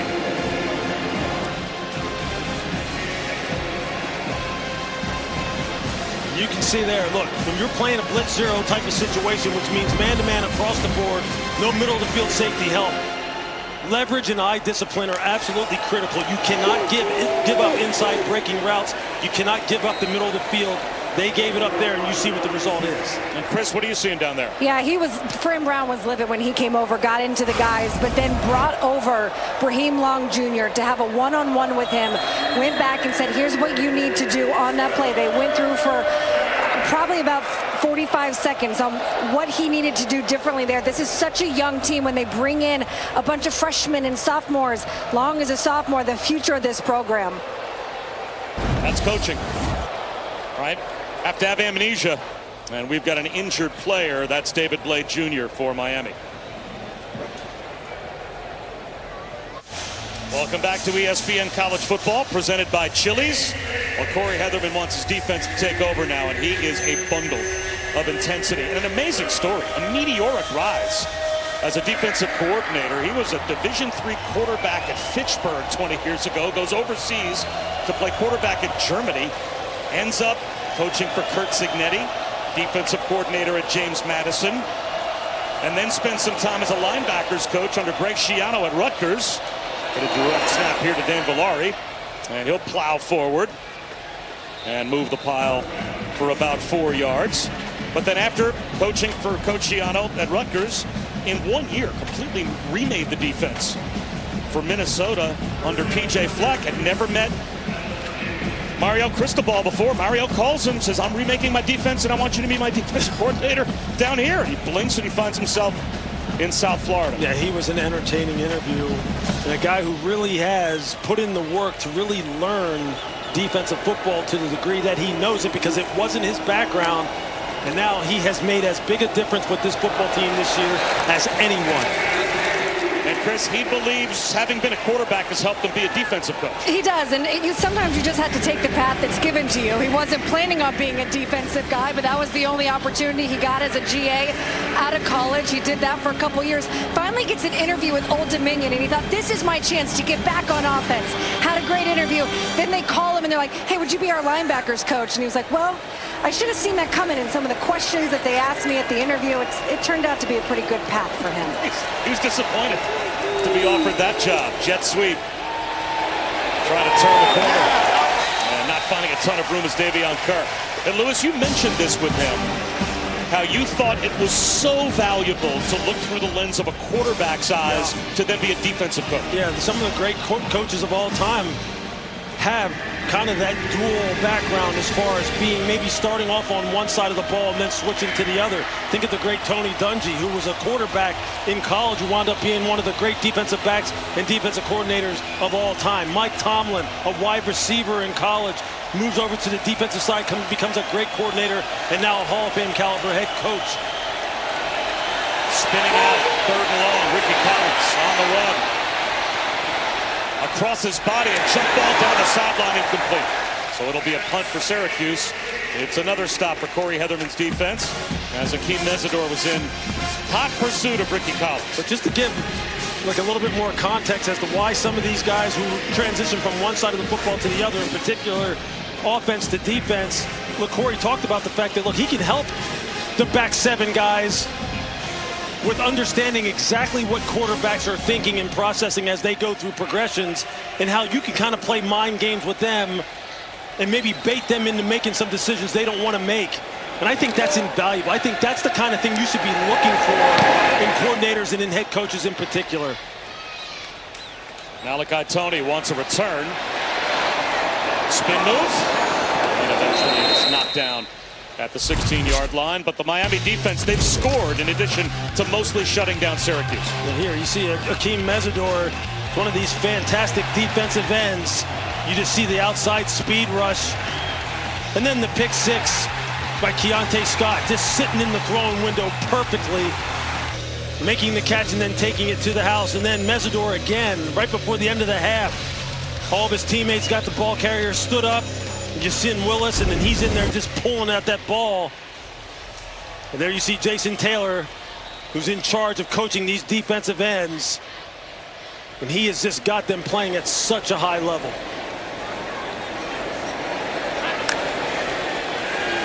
Carson Beck starts this drive with a check down to Shamar Brown. And what does it say that the entire defensive coaching staff for Mario Cristobal changes except for that guy? He wanted Jason Taylor back. He told Corey Heatherman, I've got your defensive line coach for starters. Yeah, I mean, he's a great communicator. He's a great communicator. He really does develop great relationships with all these young men, the defensive ends in particular, but the defensive line as a whole. And Jason is totally invested.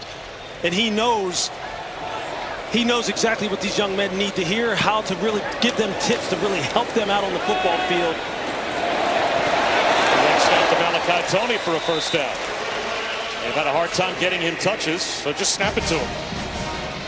With Mario Cristobal, he made a great decision in bringing Jason on, elevating him to defensive end coach, and then keeping him here.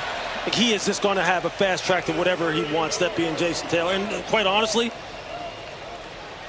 this entire staff, I mean, this staff really is put together, and Corey Heatherman is one of the great stories, along a lot of great stories on this coaching staff.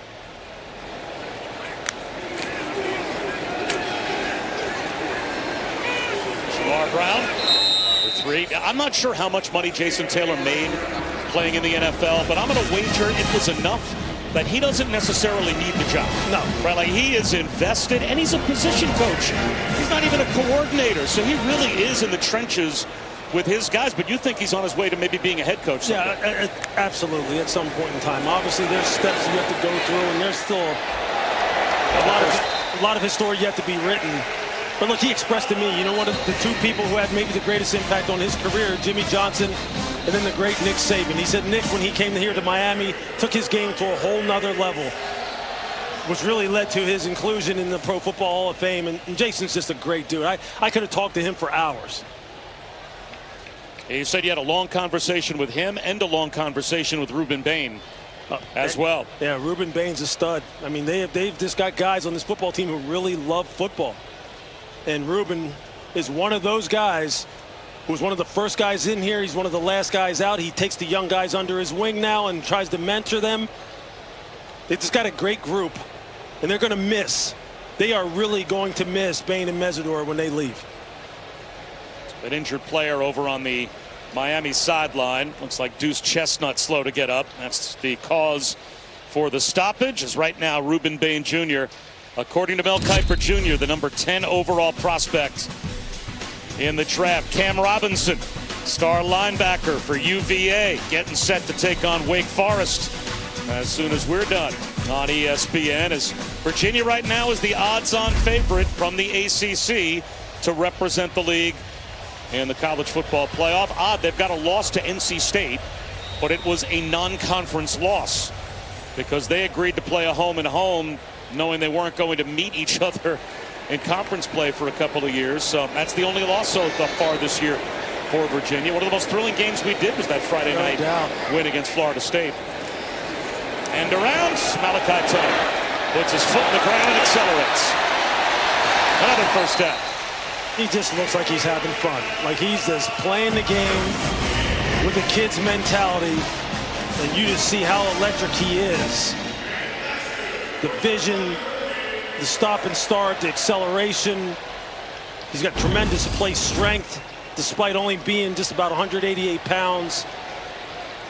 Shannon Dawson knows that he's got a special player. And he told us a great story about how it was kind of like really solidified to him by one of his former players about how great Malachi Tony could possibly be. Play action. And there's the tight end, Elijah Lofton. All of a sudden, right, he's at his house. A FaceTime call comes up, but it was from an unknown number. Who is this? And Shannon Dawson looks down. Coach, answer the call. You'll be happy. He does. And it's Tavon Austin, his old wide receiver from West Virginia. And what did the conversation turn to? And really, Malachi Tony. Yeah, Tavon Austin just said, hey, look, is number 10 really that dude? Is he that guy? Because he said, look, he reminds Tavon Austin of himself. And Tavon was one of the very best in terms of that smaller stature, just electric playmaking ability. And he said, hey, I may need to get to Miami to see this guy in person. He said once he knew Tavon Austin believed, he knew that, hey, we got something really special here. Tavon Austin says to Shannon Dawson, is he that dude? And Shannon Dawson says, yeah, he's that dude. Tavon Austin says, Coach, is he that dude the way I was that dude? Yeah. Yes, Tavon. He's about as close as I might have been around to you. And anybody that saw Tavon Austin play knows what a compliment that is. No doubt. Because he was that dude. It's fun when you see great players recognize other great players, and Malachi Tony has a heck of a career ahead of him.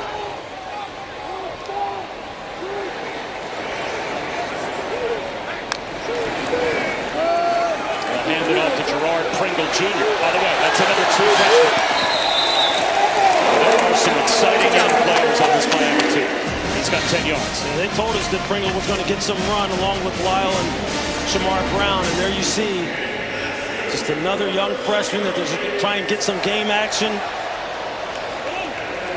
They continue to build out this roster. Like, they have really been knocking it out of the park as far as their recruiting classes that they've put together over the past couple of years. And as you see, Mario Cristobal knows they just got to late in the season finish off season strongly, and they'll get everything that they want. Pringle again. Down the sideline. Touchdown.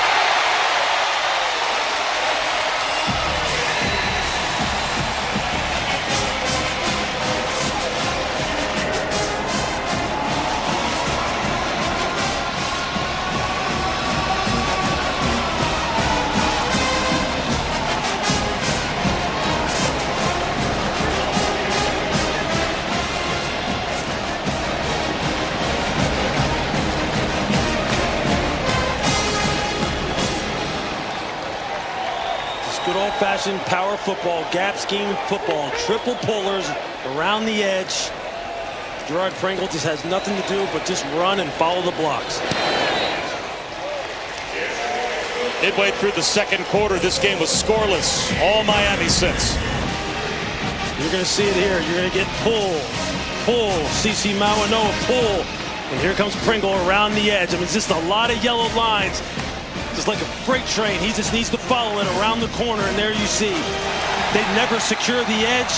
That being Syracuse's defense, that's just an easy read. Here you got about 900 pounds coming at you. If you're a perimeter player, if you're Devin Grant for Syracuse, you have no shot when that train starts going downhill. You said that like somewhere in your memory bank you remember that being unpleasant. Yeah, I've been in those situations where the big guys are coming out there with a full head of steam, and it's just not fun. And when you have backs as talented as Pringle, as talented as Fletcher when he's healthy, Shamar Brown, Jordan Lyle, this is the standard that Mario Cristobal is talking about. Power football, opportunistic passing, efficient passing game, suffocating defense, dominated by the front seven. This is what he expects out of this football team. Now they're starting to crank it up. And they will not take their foot off the gas pedal. They have to. They need to win these last 4 games as impressively as possible. Coming up tonight, 7:30 Eastern on ABC and the all-new ESPN app. LSU, without Brian Kelly, been a tough year for the Bayou Bengals, but it's a rivalry game against Alabama. And you never know. A lot of motivation certainly for LSU to try and get a statement win against Alabama, as right now Bama and A&M atop the SEC and our playoff predictor odds to make the 12-team playoff.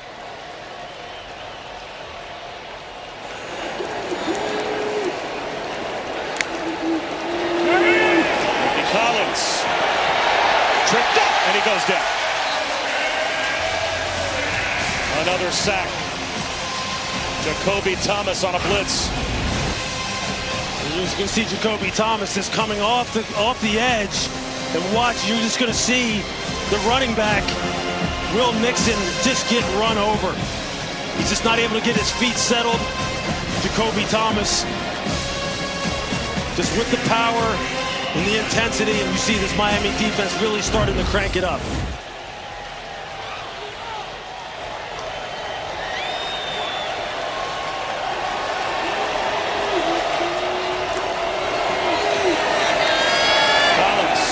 Fires one up the seam, but it's behind his intended receiver. Did it hit the ground? It went off Darius Johnson into the hands of Jacoby Thomas. They never whistled it dead. Jacoby Thomas scooped the ball up. That may never have hit the ground.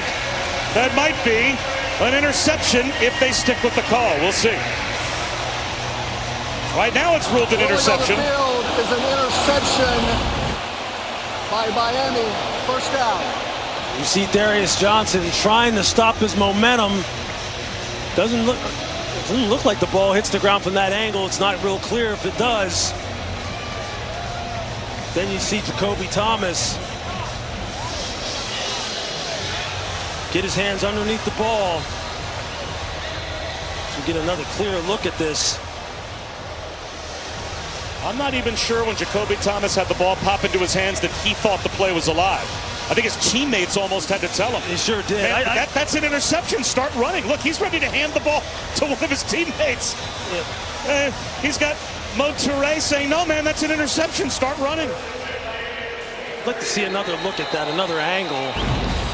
And replay is going to get involved. Because based upon Jacoby Thomas's angle and his line of sight, if anyone would know if it hit the ground, it would be him. Interception is under further review.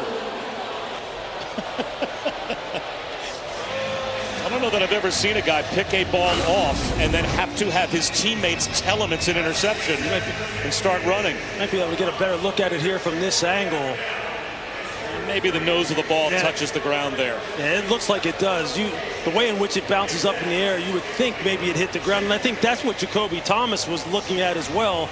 And that's why he stopped and didn't try to return this football initially.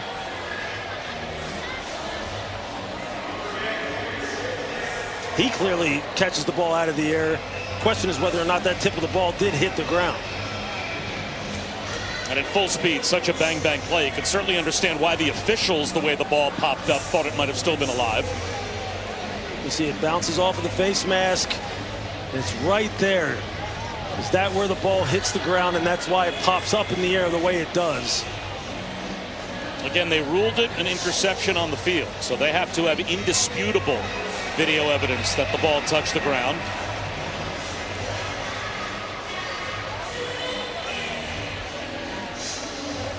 We'll zoom in as close as we possibly can to see if we can give you the evidence necessary. It's hard to get a look at it from this angle. It did even just before Darius Johnson hit the turf. It looked like you might be able to see the nose of the ball on the ground on that shot. Again, judging by Jacoby Thomas's initial reaction, I think he thought it hit the ground as well, which is why he just stood there. If he was an official, he probably would have whistled it incomplete. Yeah, no question. That was funny. And Mo Toure comes over and has to point to him to keep the play alive and return it. Here's the call. After further review, the ruling on the field is upheld. First down. So that's it. There you go. They did not have enough evidence to say that the ball definitively hit the turf, and it wasn't the hand of Darius Johnson that knocked it up in the air. So they stay with the call on the field, and it turns out to be a surprise Jacoby Thomas interception, one play after the sack. That's why you're always coached to finish plays out until the referees declare whether or not what the play actually was. And look, that's just another opportunity here for Miami now to really start pouring it on. This reminds you a little bit of that Stanford game and how they came out in the second half, got some turnovers, had some short fields. There's Pringle bouncing off tacklers.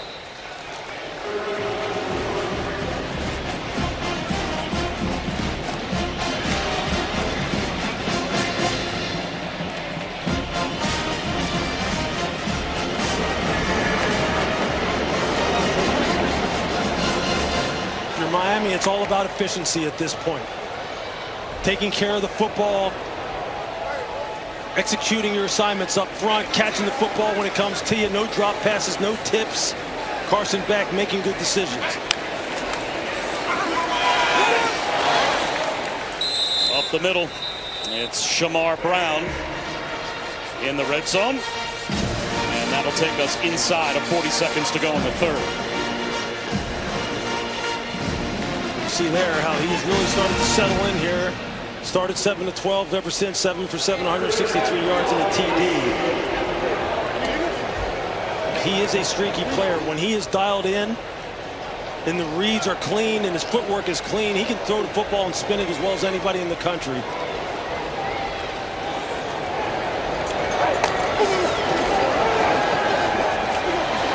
All day to throw for Carson Beck. Nearly throws an interception. Devin Grant almost made a one-handed pick. Yeah, this is not what you're looking for. There, you see him here. He's really trying to scan the field and really throws it in the harm's way, where basically throws this ball into triple coverage. He's trying to get this to Alex Bauman in the middle of the field, and you can see there's a linebacker, Devin Grant, standing right in front of him, the nickel defender. And you got two defenders converging on his tight end, running that crossing route. That ball was never going to be completed.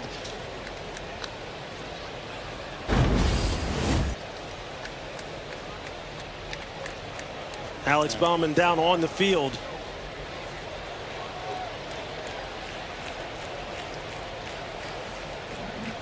So while they take a look at Alex Bauman, again, Miami comfortably in front now, looking to add to the lead. If they win all of their remaining games, you can see, just to make the 12-team playoff, based on, I guess, some results that have happened today, down to 8% to make the playoff if they win their remaining games. So it even more, I think, emphasizes, Lewis, the need to win convincingly to add to their resume as best they can, just try and keep hope alive. Yeah, whether you like it or not, whether you agree with it or not, eye test and how these teams look and the manner in which they play and the manner in which they win is going to be something that's going to become a factor in these rankings as we move down the stretch. And Miami's aware of that. We're all aware of that. And that's why playing clean football, efficient football, and dominating opponents is something that they're simply going to have to do in order to give themselves a chance.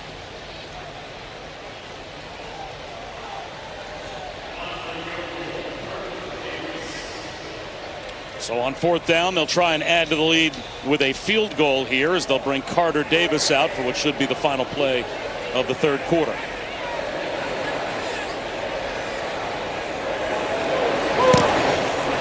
He adds 3 more. And that will take us to the end of the third.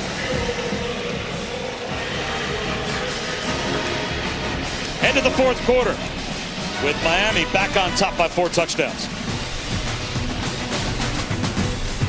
Join with Miami head coach Mario Cristobal. Coach, your offense finding that explosiveness. What has changed for that unit over the last quarter and a half? Yeah, I think, at the end of the first half, we started finding our rhythm a little bit. We started doing a better job versus some of they're mixing up zone and man really well, and our quarterback's finally figuring them out a little bit. And we're starting to hit some of these outside and inside run combinations that we put together, so we're starting to get in rhythm. Thank you, Coach. Thank you. I'll say 31-3.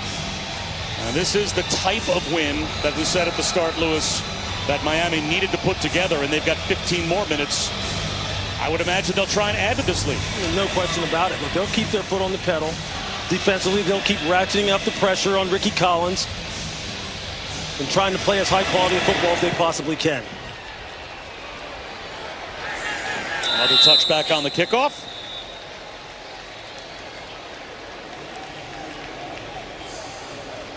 Last week, Syracuse really struggled offensively, and they've had some moments tonight where they put some drives together against Miami. Wake Forest and Virginia coming up next here on ESPN. DeMont Claiborne averaging 6 yards per carry, top 4 in the ACC, and they will look to try and knock the only conference unbeaten off for the first time this season, as Virginia's got a 5-0 record in the ACC. Fumbled snap on the exchange, and gathering it in And avoiding a giveaway is Tyreek Hill. And it looks like Villari might be hurt. As you see again, this defensive line just continuing the hunt, continuing to play with some abandon. You see, I think it was Mesidor coming from the backside. Ruben Bain setting the edge front side. And Mesidor rolled up on the left knee of Dan Villari, who we had a chance to speak to this week. Talk about a leader, a guy that went to Michigan as a quarterback, transferred to Syracuse to try and play quarterback, but then he ended up as a backup, almost transferred out. His dad talked him out of it, though, after a couple of years ago the coaches suggested, why don't you try tight end? We think you could be a good one. And he is probably headed to the NFL as a tight end. Yeah, he has got tremendous skills, tremendous route running skills. He's a great competitor in the run game. He's got a great attitude. He wanted to finish out this season strong and do whatever he could to keep this program moving in the right direction. Another sack. Ruben Bain Jr. plants Ricky Collins. An 8-yard loss. And Ruben Bain just basically runs around Cam Pringle. You're going to see it right here. Pringle never really gets a hit on him. He comes off the line with great get off and is able to get that inside shoulder down to where the punch goes right over top of his back and then just flatten down the line of scrimmage. These two defensive ends, Mesidor and Bain, just put in so much work. Everyone down here talks about their work ethic and how they have continued to try and pass on what they have learned to all the young defensive ends and defensive linemen in the room. A screen to Darian Williams. And it'll be 4th and long. I think Corey Heatherman talked about the fact that Akeem Mesidor in the offseason was really one of the guys who spearheaded the kind of ascension of this defensive group with his leadership and the standard by which he thought that this defense needed to play. As you see Mel Kiper's draft rankings there, Bain first overall as far as the defensive ends are concerned, and then Keldrick Falk, who we've seen down in Auburn a year ago, and then Mesidor. Stonehouse with a punt up against the sideline. And stepping out of bounds is Malachi Toney. Miami has it back. The winner of that game is going to the college football playoff, who will play in the ACC championship game. That certainly remains to be seen. Virginia right now in the driver's seat atop the league, but they've got 5 one-loss teams loose in their rearview mirror, and a lot can happen, as we know, in college football over a 4-week span. No question about it. No question. It's going to come down to the wire. Every game matters here. We are in playoff mode right now. Well, Miami is certainly there as Pringle gets taken down near the line of scrimmage. Tackle made by Singleton.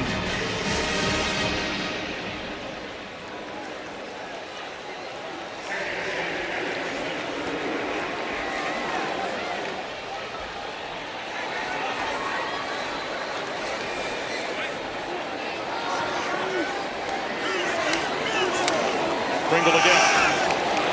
Makes a man miss near the line of scrimmage. And he's close to a first down. I tell Gerard Pringle has looked good. I mean, that is a nice downhill run. Great jump cut. Lots of acceleration and quickness and urgency. And he has really shown something here. And Shannon Dawson said he wanted to get him some run and get a good look at him.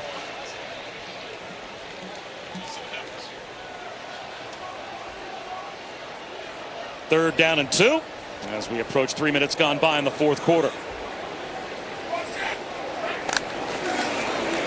They'll run it again, and it's a first down spin move. Nicely done by Shamar Brown. Well, the reason Miami's trying to add style points to these wins is because they were ranked 18th in the initial college football playoff rankings. Now, interesting, Lewis, because the team they beat opening weekend was ranked 10th. Was that eye-opening to you at all, that Notre Dame would be 8 spots ahead of a team they lost to? Yeah, it really was. And I think it was eye-opening to the Miami coaching staff as well. And that's why now, look, the only thing they can do now is really to try and pour it on here late in the season and have some convincing wins to where now people really have to go back into those meeting rooms and really think about how they're going to ultimately stack these teams. Carson Beck swings one to the sideline. And juking his way for about 3 yards is Shamar Brown. Chris. Yeah, Bob, it's easy for us to look between the two because of the head-to-head with Notre Dame and Miami.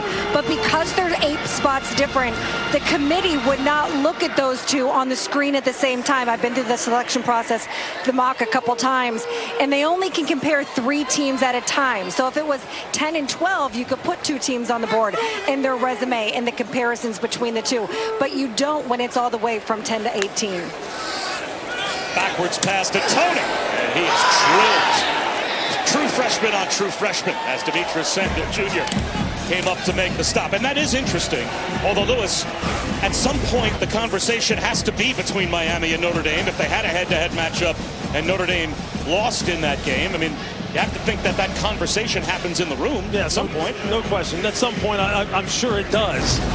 I'm sure it does. Look, it's a tough job that the committee has right now to really ultimately find who are the 12 best teams to put into this playoff bracket and let them go at it to determine a national champion. And there's a lot yet to be said about how this is all going to look. Breaking a tackle is Brown. And he gets out close to the 38-yard line. Well short. That'll be 4th down. And for the first time in a while, Miami will send the punt crew back.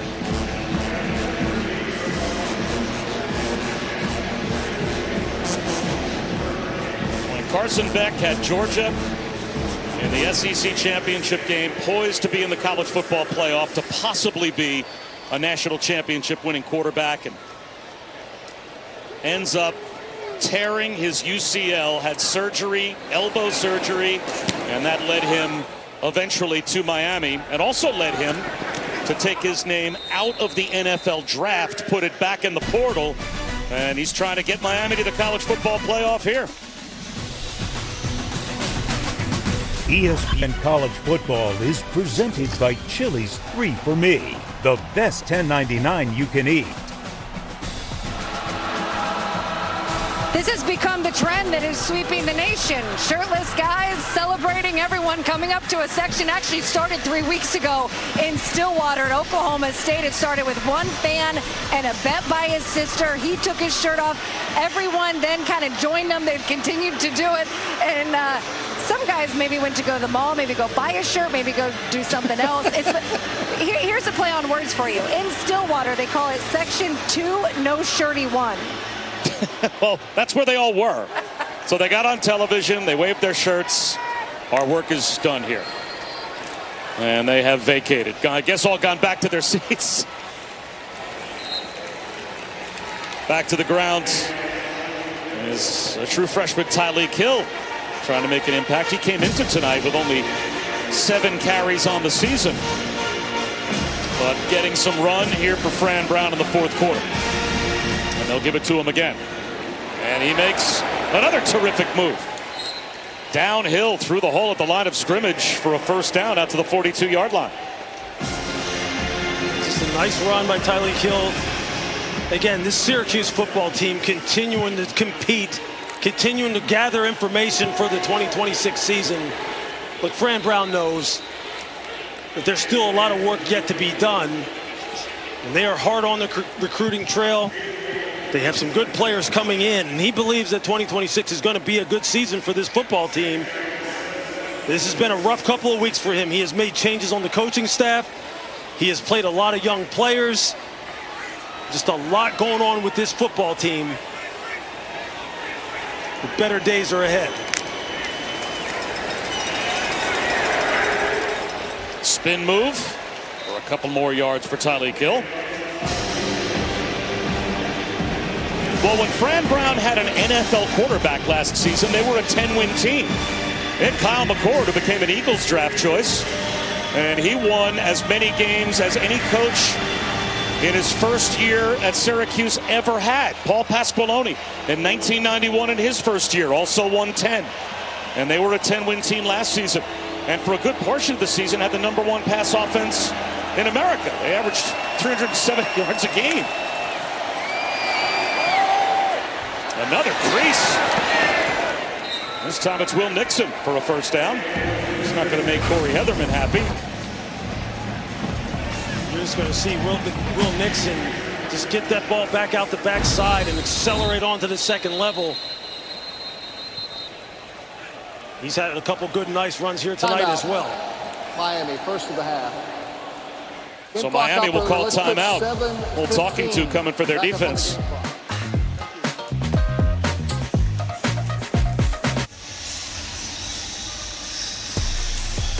Miami needs to run the table.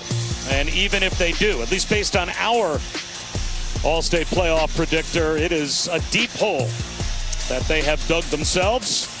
Another win for SMU has significantly changed the odds of Miami making the 12-team playoff, even if they run the table. But all you can do, Lewis, is win impressively, and try and keep hope alive. Yeah, just control what you can control, right? I mean, that's what Mario Cristobal knows that they're up against. And just playing to their standard is what he emphasizes with this program day in and day out. And as you can see, there's no let up. They are still flying to the football.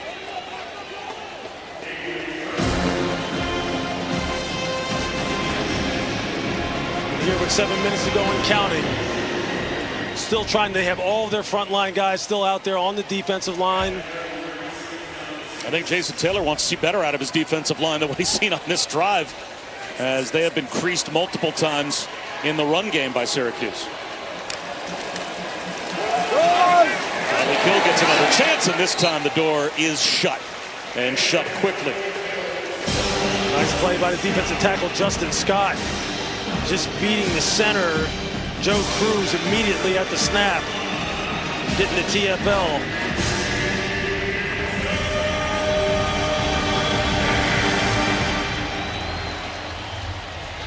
So now 3rd down and 7.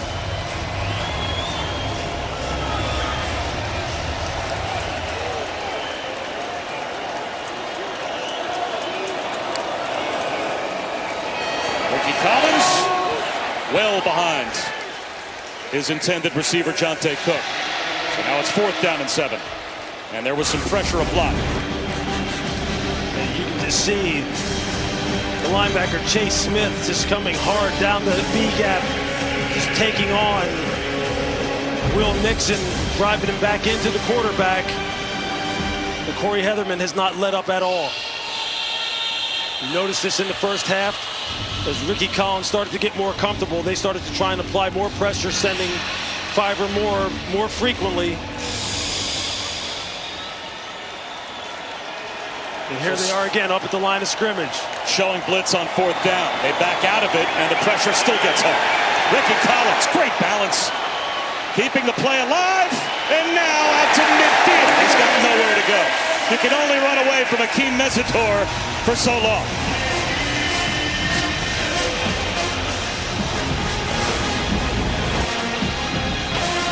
Just see the pressure. You're going to get drop out, and then pressure off the edges. Just trying to deceive the offensive line, trying to attack the protections. Ultimately, still just rushing with 4, so it's a simulated pressure. You're just trying to make this offensive line figure out where the pressure is going to come from. As you see defensive end coach Jason Taylor, this is what defensive linemen feast off of. This is what they live for. These situations where they know you got a quarterback in a must-throw situation. And then you see 6 sacks, 10 TFLs, and a forced fumble, 2 interceptions. You can't really ask for much more than that. And one of those a pick 6 from Keontae Scott. By Tony. Well, check that. That's Gerard Pringle, and it's another chunk run. And here you see this defensive line. They have gradually tuned it up all day long. Here, Bain with the chop. And then just bending the edge. Akeem Mesidor here. Look at the hand use. Try and swat the hands down and then throw the rip move and close down the line of scrimmage. Then here it's just Bain just relying on his get off, his pad level, and his ability to flatten down the line of scrimmage then and close on the quarterback. Blitz from Syracuse. Carson Beck throws it behind JoJo Trader, and he reaches back, makes a good catch. 5 minutes to go. This has been an absolute pass rushing clinic with all the different moves you see these young men utilizing.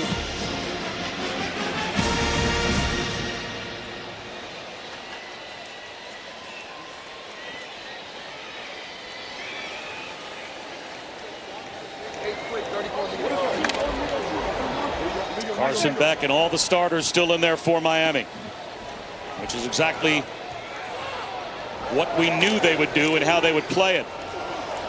Pringle makes it 3rd down and about 3.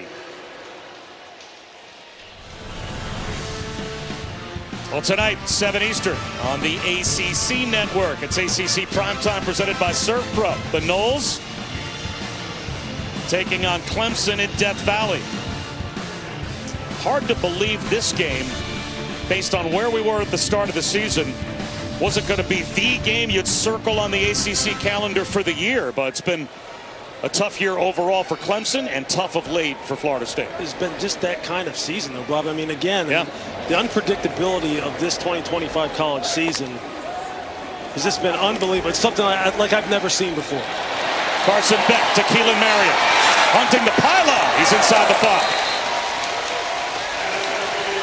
1st and goal, Miami with 3.5 to go. You just see Keelan Marion running the shallow cross on that little mesh concept underneath where you have 2 shallow crossers going in opposite directions, anticipating man coverage, able to catch it on the run and then get the ball upfield.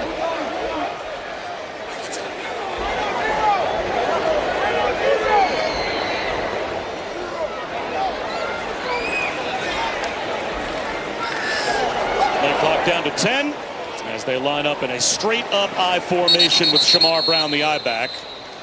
But Syracuse will call a timeout from the sideline. Timeout. Syracuse. First of this half. 30-second timeout. So as you said, Lewis, the unpredictability of the ACC this year, it probably could not be more summed up than where Clemson and Florida State were at the start of the year. Clemson ranked 4th. As high as 7th for FSU, and then what's happened to both since. Yeah, I mean, Clemson, we've witnessed all of this happen. We've seen the games that really have kind of turned the tide for all these football teams. For Clemson, the loss to Syracuse at home down in Death Valley. Florida State, the loss on the road to Virginia as they were gearing up to play Miami the following week in that big showdown. We saw that derail them. Then Miami. You know, the loss to Louisville, I mean, just big time. Then they come back and they respond against Stanford. And then again, they lose once again to SMU on the road in overtime. Carson Beck, the interception in overtime in the end zone. It's just been wild. It's been wild for this conference this year. But again, as a viewer, it has been must-see TV.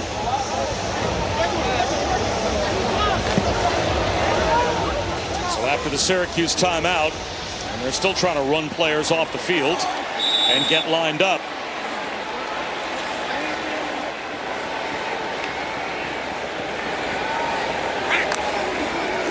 Carson Beck, a little throwback screen. Are you kidding me? He throws it back to CC Maui Noah, the tackle, and it's a big man touchdown.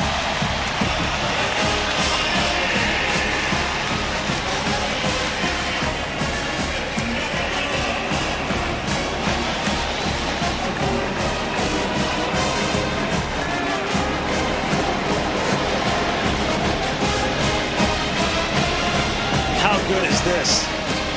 Shannon Dawson just reaching into his bag of tricks to get his All-American and surefire first-round offensive tackle, a touchdown. That's pretty good athleticism for a guy who goes 6'6", 335 pounds now. Well, that's a guy, Mario Cristobal, you've talked about it, compared to Penei Sewell. Yeah.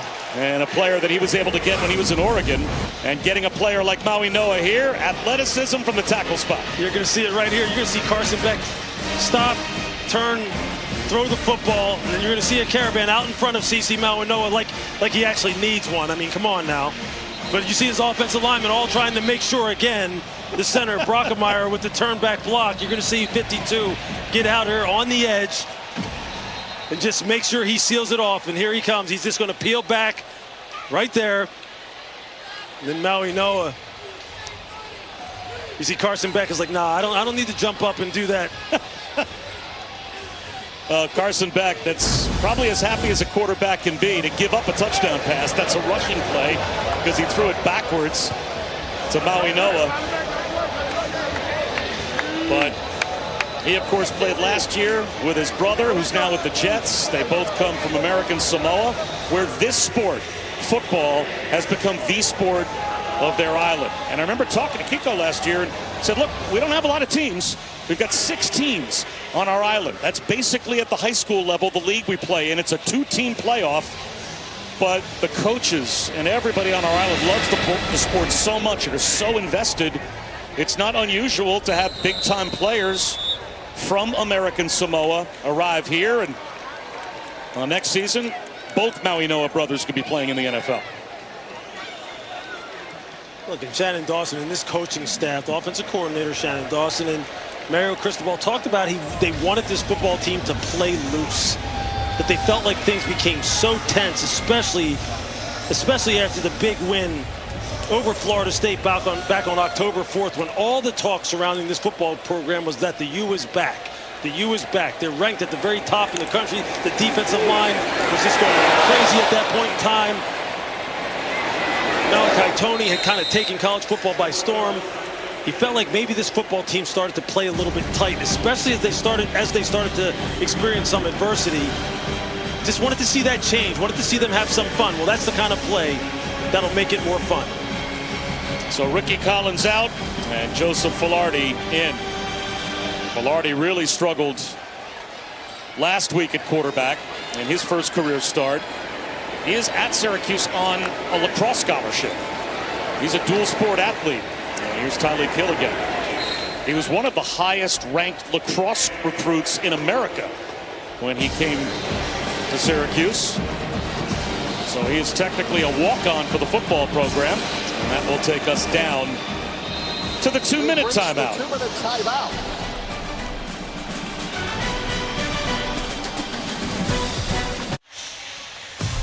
Well, Louis Riddick, let's take a look at your keys to victory and how they've played out. Yeah, eliminate the penalties and dominate on the ground. Only 2 offensive penalties, which is an improvement. 121 rush yards. We'll take that if you're Miami. For Syracuse, generate turnovers. Weren't able to generate any on defense. Offensively, win the one-on-one matchups on the perimeter. Only 85 receiving yards. That's not going to get it done. And for for Miami's defense, allow less than 75 yards rushing. They gave up 151, but they got a pick 6. They got a touchdown, and they have really, really gotten after the quarterback here tonight. Dante Bashai was able to make that catch. So Filardi, under 2 minutes to go, is going to run the hurry up. And Miami last week had 8 penalties in the first half. Tremendous one-handed catch. Will it count? They will, yes, say it is a reception. Ashiat. Personal foul, roughing the passer, defense number 25. 15-yard penalty added on to the end of the play. Automatic first down. Just when I made mention of the lack of penalties for Miami, and announcer jinx. Wow. That's a roughing the passer call. His right hand just brushed past the face mask, past the helmet. Miami has not had much luck with these very questionable roughing the passer penalties over the past 2 weeks. Yeah, last week, Marquise Lightfoot was hit with a brutal call when the officials were blowing a play dead, but the crowd noise, he didn't hear the whistle, came in and bumped Kevin Jennings and almost tried to hold up and hold him up. Yeah. And they called him for roughing the passer, and that 15 yards played a huge role in SMU getting into field goal range to force overtime. Absolutely. And those are the kind of things that just seem so unnecessary. I mean, obviously they're all judgment calls on the part of the referees, and they're trying to protect the players as best they can. You just don't like when it really affects the outcome of the game. Jaden Hart inside the 5-yard line. So Syracuse playing for pride, trying to find the end zone before this game ends. And now a false start. Now they can avoid the 10-second runoff by using a timeout.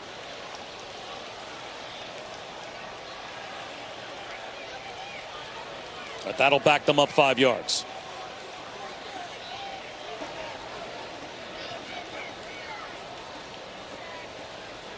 It looks like Fran Brown is going to use the timeout.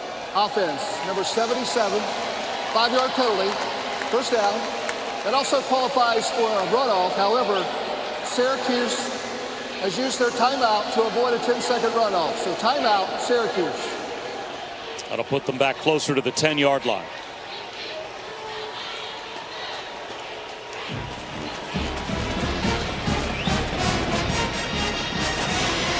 That is their second charge timeout of this half.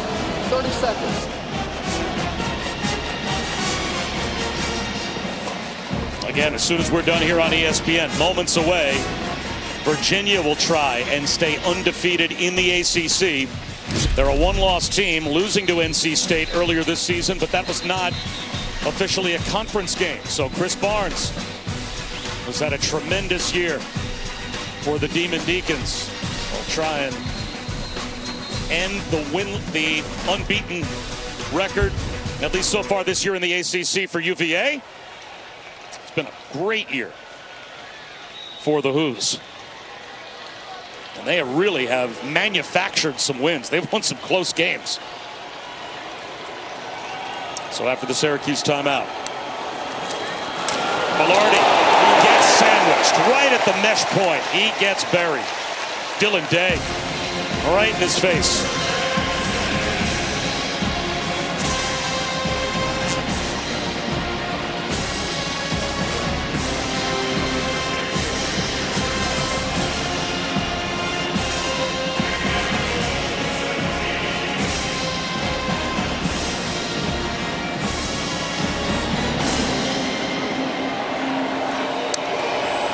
Miami brings a blitz.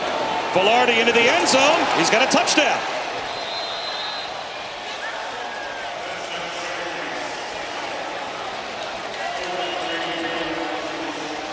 Washington Baker, the tight end, is able to run right up the seam for a score. No one carries Baker up the seam. Just an easy throw and catch here. As you see, a lot of the backups, a lot of young players in the game for the Miami Hurricanes. This is where you start having maybe some communication breakdowns, guys who haven't been out there in live game action, who haven't gotten a lot of reps. Sometimes the communication starts to break down, especially down here in the red area, which is an area of the field we talk about a lot. That's the first career touchdown pass for Velarde, the dual sport athlete. So he struggled last week. Feel good for a young man, a true freshman, to go in there, throw a touchdown pass.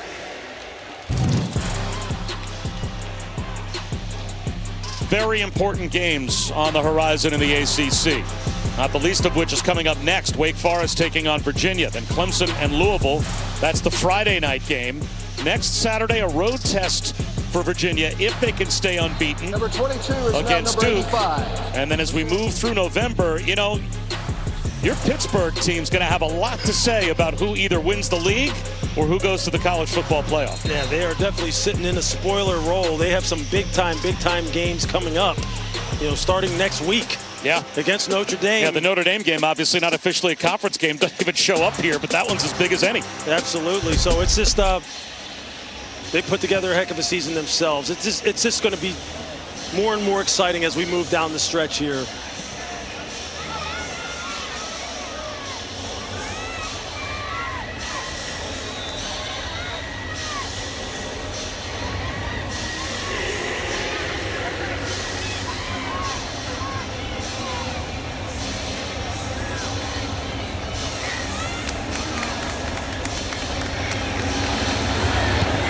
Squib kick. And it's going to bounce all the way through. And caught on the dead run with a flag down.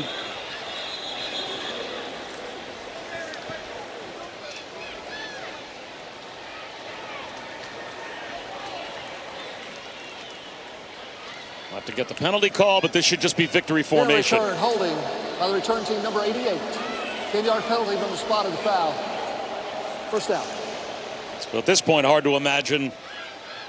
It looks like Emory Williams is going to go out to take the snap for Mario Cristobal. It's going to be anything more than just victory formation and a 38-10 win for the Kings. 83 is now number 65 for Miami.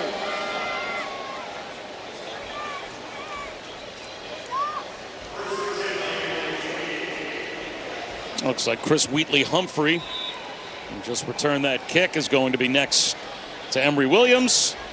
And he'll get a chance to carry the ball on what should be the final play. So if style points matter, we'll see when the next college football playoff rankings come out.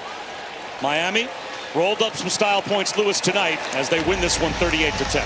Yeah, they played about as well as they could possibly play, although they left obviously some better plays on the field that maybe they could have made.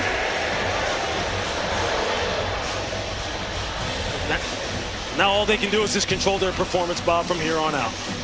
38-10 is your final. Wake Forest and Virginia are coming up next. For Lewis Riddick and Chris Budden, I'm Bob Wischusen. Thanks so much for watching. So long from Miami. We're going to head back to the studio now with E.J. Manuel and Joey Galloway. Let's check in again with Matt Barry. Big game, Bob. Thank you. Statement. Win out of Miami.